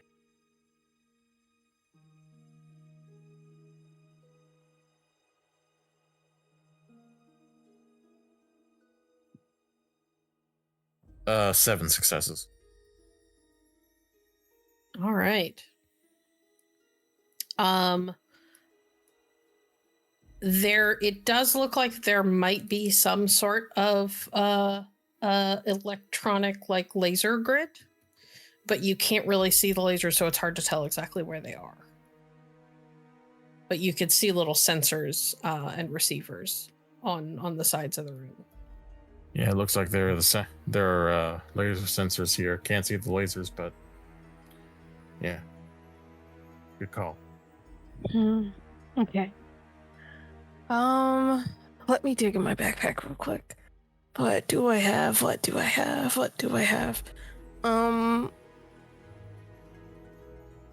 I can burn. Oh, but smoke may. Well, they gotta know that something's going on, right? You all begin to hear less and less like bird noises from up top. Okay. Sounds like Ian's getting away. We don't got much time left. Okay. All right. How about... Okay, I'm gonna burn some of my toaster strudels and let smoke just go out from it. To see if we Okay. could... Yeah. Would you like to have maybe Andre help you to Yes. see if he could help you generate as much smoke as possible? Yes. All right. I will allow both of you. I will allow Coda to roll me.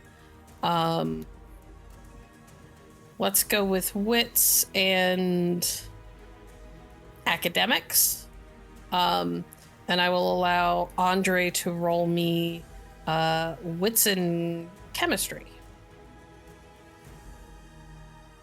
You could both roll at once. We'll just take the total. 2 successes from Andre.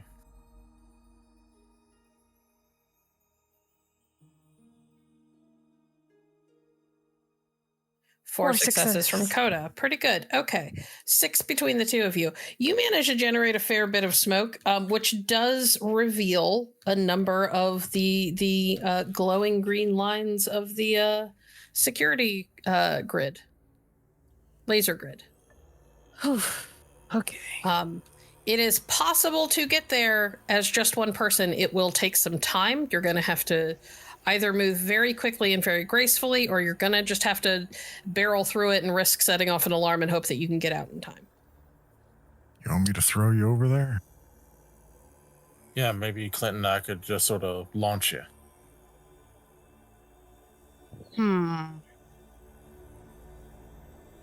Yeah, just Know what launch to me. avoid. All right, let's go. Andre will go ahead. Wait. Hold on. Do not throw me. Wait. Okay. Because what if I land on the feather? Good point. Shit. Okay.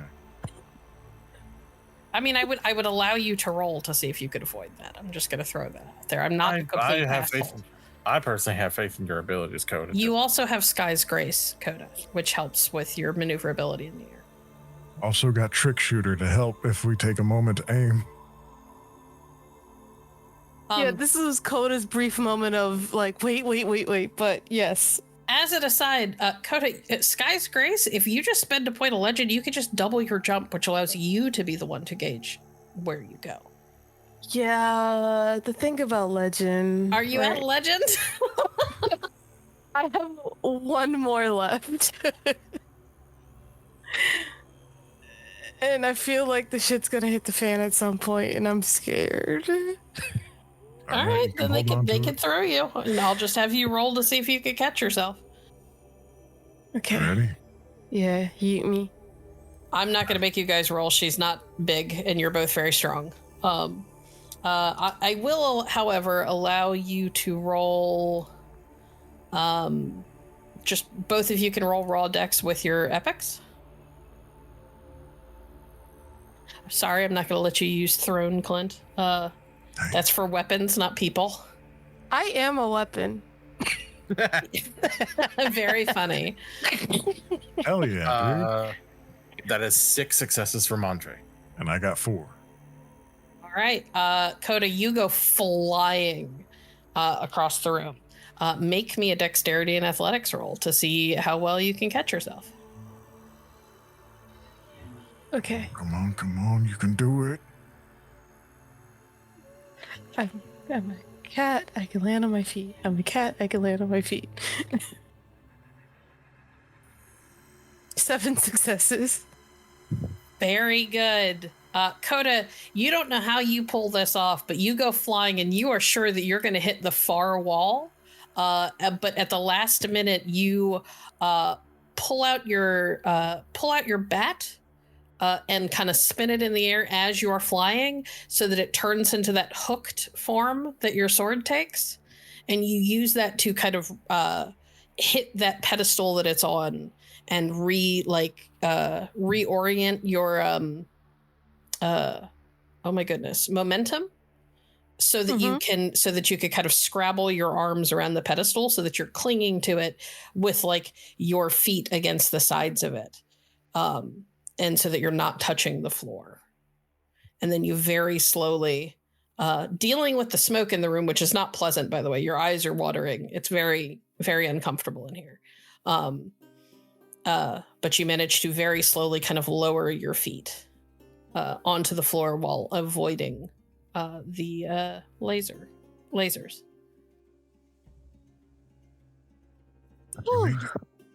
Made it. And looking at this thing with the feather, what exactly do I see? The feather is sitting on what looks like a little gyroscope. It's the pedestal in the middle of the room, and on top of the pedestal is like a display arm thing that is pinching the bottom of the feather where the stem is, or the root of it would be, and then it looks almost like a little like gyro piece, so that if the building were to move or whatever, it would keep the feather pointing straight up. Okay. All right. So Coda will get the box and start to remove the feather carefully and place it into our situation we have set up. Okay. Dexterity and larceny, please. Don't crush it. Coda crushes it.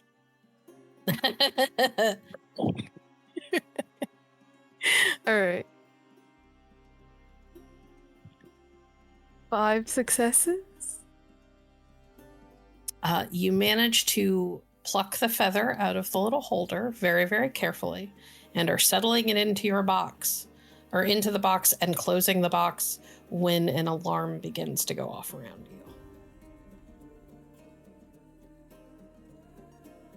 Okay. Unfortunately, you did not bother to look at whether or not the little gyroscope that was holding it was in any way, shape, or form, part of the security system.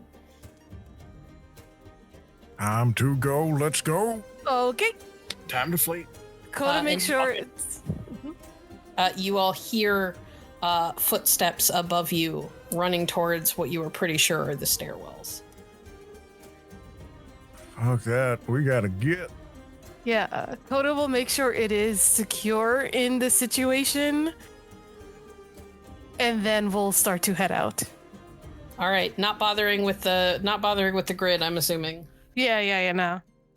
All right, is anybody grabbing any of the items inside, or are we leaving them behind?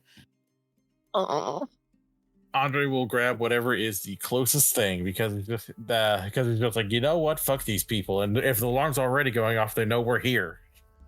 Roll me a D100 and a D10.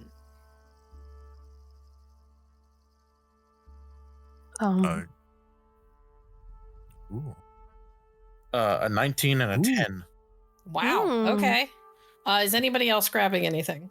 Yeah, Clint was gonna go for the backpack because that sounded like the most useful fucking thing of all of Yeah, them. that's what I was thinking too. Fair. The backpack's on the far side of the room, so you'll have to go inside to grab it. Yeah. How about I extend this stick real far? It is not going to reach, and you only probably have not. a couple of seconds. Seeing that it's the farthest thing, Do you want to just grab something random, or are you going to go in and grab the backpack? alarm's already going off. Clint's going in. All right, Clint gets the backpack. Make a note of that in your journal, and I will send you what that is later. Coda, It has anything? been noted. Whatever she Or are can you on the way focused on the out. box? Okay, random thing. Give me a D100 and a D10. If you and Andre would put those in your journal, so I will enlighten you to what you have later. Okay. Roll me a D10 and a D100. Yep. D100 is 66.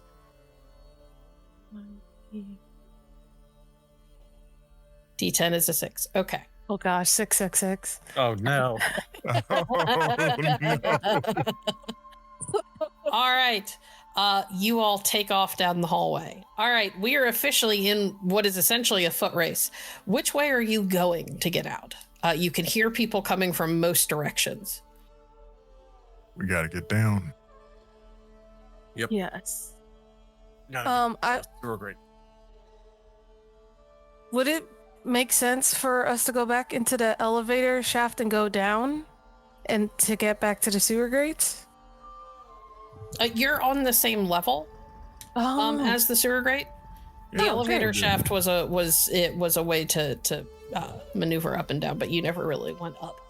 Oh, okay, great. So then, yeah, sewer grate. Fast as we Feeling can. great. All right. You all take off down the hallways. Pele is leading the way. He is moving as quickly as he dares without losing any of you. As you are running, at one point, you see there are people coming from all directions.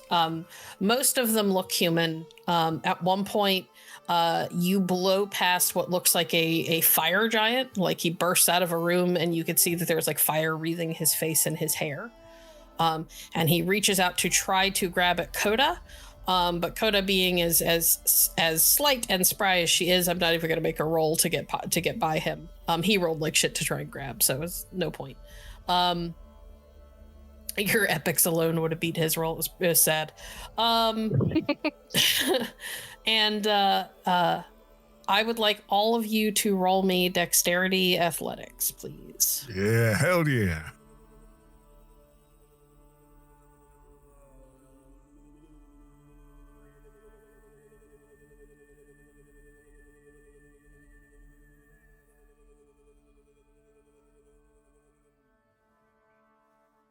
Seven from Coda. Coda, did you really make the specialty 666? Yeah. Oh, you're just cursing yourself. Well, yeah, it's an athletics check. Let's go. Ooh, 7 successes from Andre. 8 successes from Clint. All right. Yeah, you all do exceptionally well. Pele is weirdly enough despite the fact that he's got a really tiny dice pool, Pele rolled like as well as he possibly could have. I rolled straight 10s for Pele. Oh, yeah. Fucking wild. Boy. There we go. Pele is determined to get the fuck out of here. Pele leads you not the way that you came, but on a kind of circuitous route through the bottom of the building. It is like he can tell to some degree where people are going to be coming from and is taking you on the path where you're going to encounter the least amount of resistance because he's worried that you're going to get cornered if you go back the way that you came. But eventually he manages to bring you back to the original grate. Go. And he's saying to Coda. All right, y'all, go. No, Coda, you go first. Come on. Right, yep, going. Andre, you after. All right. Once they're both down there, Clint will start heading down and he'll pull the grate back into place. Pele jumps onto your shoulder, Clint, just as you begin to pull the grate down. You almost left him behind. Good job. Come on, little guy. All right, I need another dexterity athletics from everybody. You can hear people above. They're trying to figure out where you went, and then somebody yells the grate. So they are hot on your heels.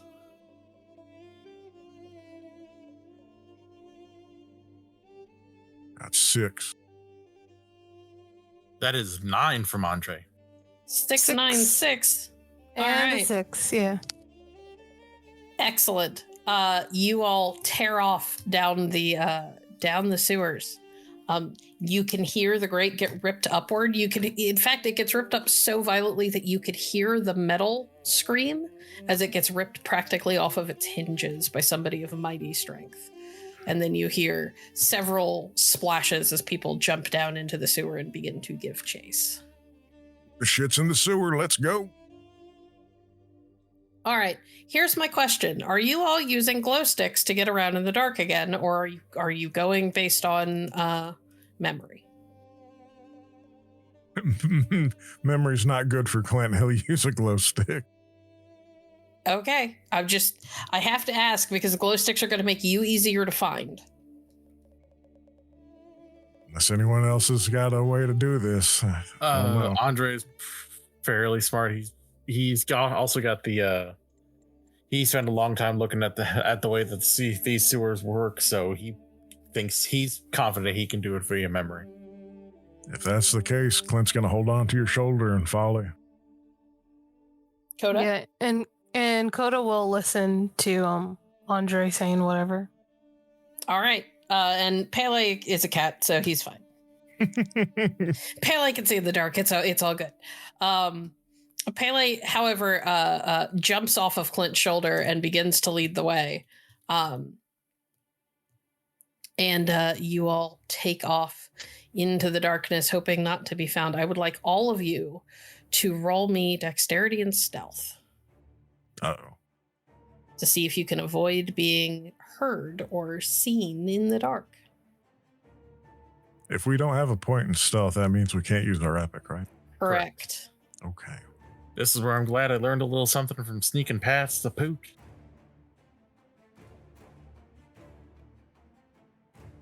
I will use a point of legend. That's probably a good idea. All right. 4 from Andre and Coda, 3 from Clint. 3 from Clint. That's right. All right. Let me roll for them.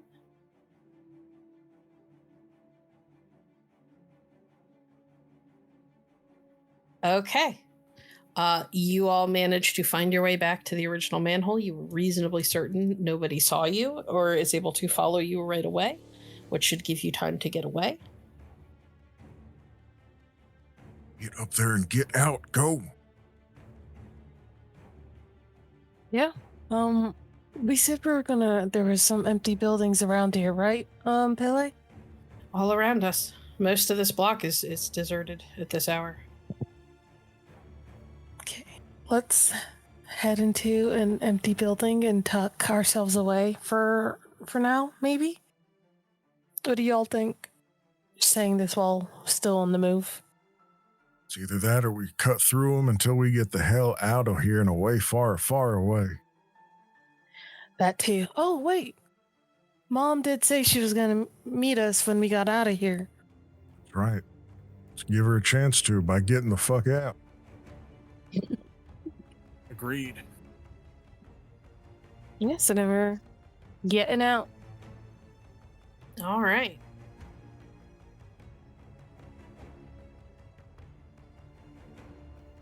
I would like all of you to roll me another Dex and Stealth roll, please. One more to make sure that you can take cover long enough and not be God found. damn. All right, one more. I'm running low. Oh, Coda, please take an extra legend for your stunt earlier. Oh, yes. Thank you. I really should have given you an extra die, but you ended up not needing it, so it's okay. For getting thrown across the room. Oh, that. Okay, yes. I was like, wait, what did I do? Thank you. I got one success.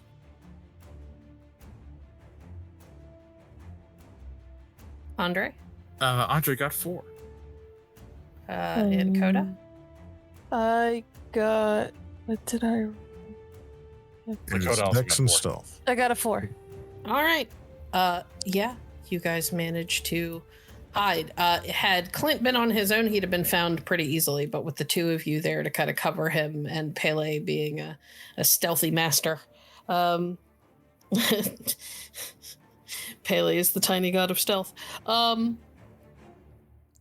You are able to hunker down and hide for most of the night. You were basically hunkered in the back of a in a not overly comfortable place. It is a large for a closet, but still a closet that like a janitor would keep chemicals and mops and stuff in from when he normally cleans the building that you're hiding in. But you managed to cram the three of you and Pele in there and hide and stay very quiet throughout most of the night. Come the bright light of morning is when you all finally figure it's probably safe to come out. You haven't heard any movement in a while. I say not the bright light of morning, like it's like dawn to pre-dawn to dawn, you know what I mean? You figure this is about the time you should probably leave, because if somebody does work here, they're going to show up soon. All right, hold on. I got a number I can text. Clint is going to send Bastet a text message. Text my mom. What does the text message say? It's going to be a combined thing, so it's going to have the picture of the logo of the folks that we saw, and it's also just going to say, we got out, we are safe, we are on the move. Okay. Speaking of the logo, I would like anybody who has either academics or occult to roll me intelligence, and whichever one is better for you. Oh, sure. You said intelligence and the others? And either Okay. occult or academics. Copy. One success. Andre? 9 successes for Andre. Oh, And 6 for shucks. Coda. Holy crap. 6. The Damn. 6 come through. Clint, Argus sounds familiar, but you can't place it. Coda and Andre, Argus, the name Argus sticks out as something from Greek mythology. Argus Panoptes.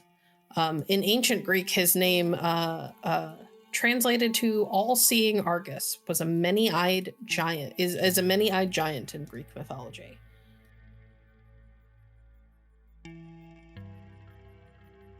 And he was the guardian of the nymph who was turned into a cow, Io, and her son Arestor.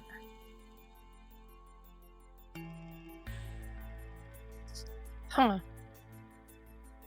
And so they made a security company. It's all about keeping an eye on things. Wow. So this world is really cheesy. Well, you got the name in it. That's how you give them the worship. Yeah, that's really smart. Dang.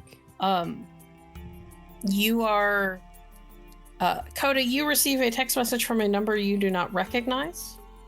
And it's there's an address and a message.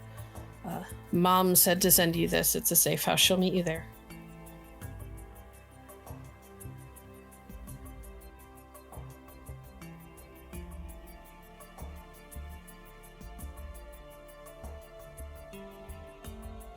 Coda?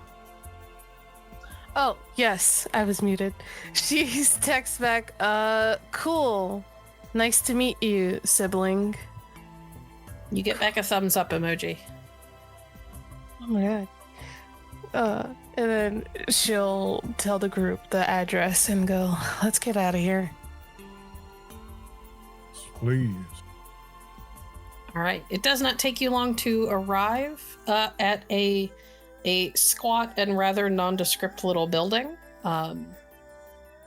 And when you get there, an elderly woman opens the door for you and gestures you in. Come in. Howdy, ma'am. Thank you. Thank you. Thank you, ma'am. Thanks. You are Coda. Oh, Yeah. that one. Your mother is also here, already here. Thank you. And who are you? Just a servant. Of my mother. Of your family. Oh, okay. Cool. Well, great to meet you, and thanks for doing the work that you do. You're very welcome. And she kind of gestures you down the hall at a pair of double doors. Cool. Down the hall and through the double doors, you find yourself in a rather plush sitting room. There's no there's no couches or anything. It's all throw pillows and stuff on the floor, and lounging among them is Bastet. She is once again surrounded by a number of cats. Pele immediately walks over and flops at her side and looks exhausted. Bastet will look down and give Pele a little scratch on the top of the head. You did good. Now rest. Bastet, you can tell as you reach down to scritch behind his ears. Pele used a gift that the companion cats that you send out very rarely use, in that he extended one of his extra lives to other cats to get them to help. And it was lost. Mm-hmm. And she'll just simply bend over and kiss him on the head, too. You three made it back alive. Yeah. That we did, ma'am. Mm-hmm. Token in hand, I presume. Well, we don't have a stash, so the token part's going to have to wait until later. Clint, come on now. Here you go. Thank you. And, Clint, if that is what you're into, we do have, and she'll point to just some hookah that's lying about in the room somewhere. Have at it. Well, I mean, I'm not one to turn down nice hospitality, but give me a minute. I'm going to focus on getting a hold of Ian first before we let myself relax, you know. Speaking of Ian, there is a thunking against one of the windows nearby. Oh. Speaking of, here we are, and it'll go to open the window. And Ian will hop in. He is battered. His feathers are in rough shape. but he is alive. You did it, big guy. You did it. Thank you. Come on, Yeah. we'll get you food, we'll get you water, we'll get you taken care of. Come on. And he hops onto your shoulder and tucks his head under his wing and like huddles against the side of your neck, and it's just, you can tell he's exhausted. Clint will reach up to comfort him and then just let him rest.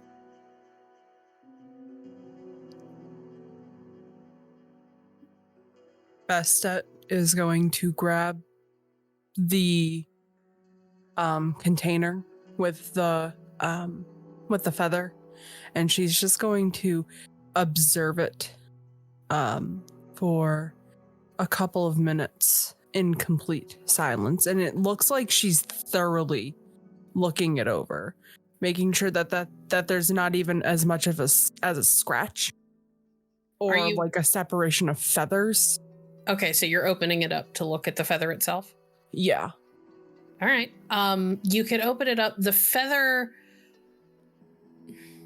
it's not like flawless, but it's nowhere near like damaged enough that it could have been a problem. They did a very good job of transporting it. And you're not even sure if the damage that is there is something that they caused or if it is just the remnants of having retrieved it from its original bearer. Mm-hmm. You all did some excellent work. A little bit of damage, but nothing to be feared. Something that will make... Yes. Wonderful. And she will very gently put it back in its container, close it up. And she'll hand it off to the older woman. She's probably already been given clear instructions as to like how to handle this thing. Oh, absolutely. And we'll make sure that she goes and takes care of it. She'll fold her hands together. Take a deep breath.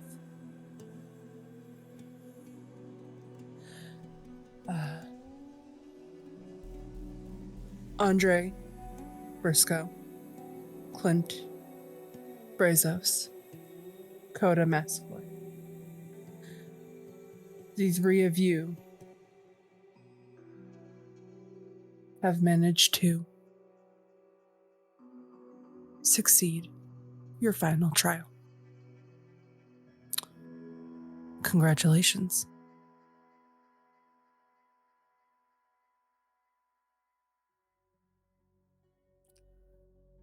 That's it? Thank you, ma'am. Please eat, rest. You three deserve it.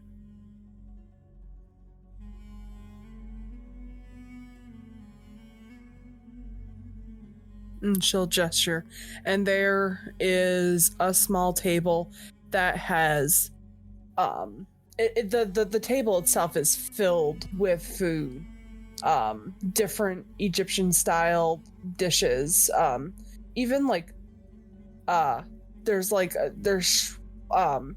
kebabs, there's roasted pigeon, a plate full of Egyptian desserts, even like shawarma, though not typically Egyptian cuisine. There are various different meat dishes, plant dishes, and there are 3 like place settings at this table. All of them have wine glasses filled with a wine that smells very sweet. And she'll go behind Coda and just rest a hand on her head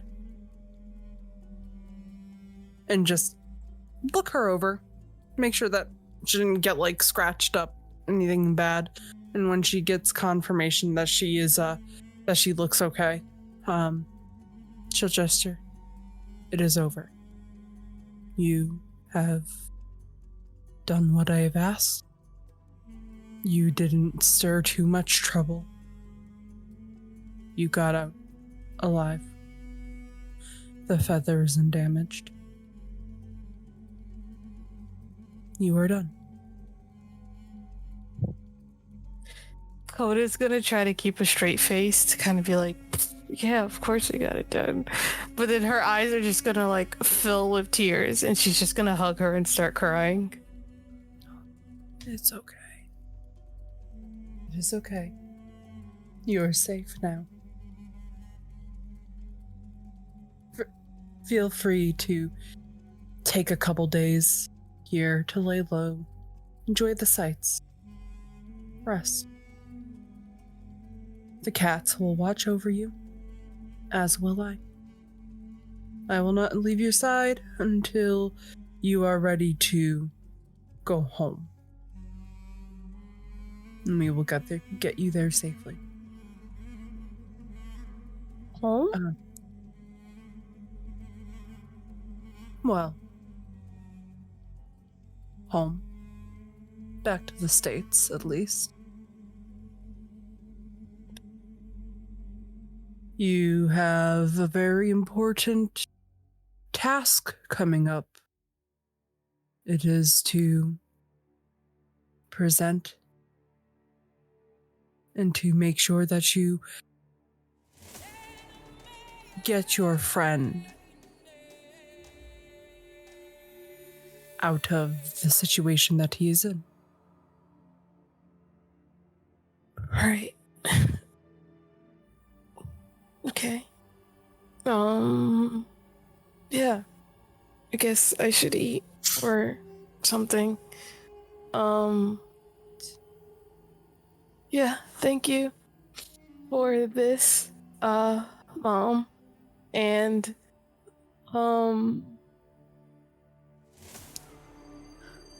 yeah.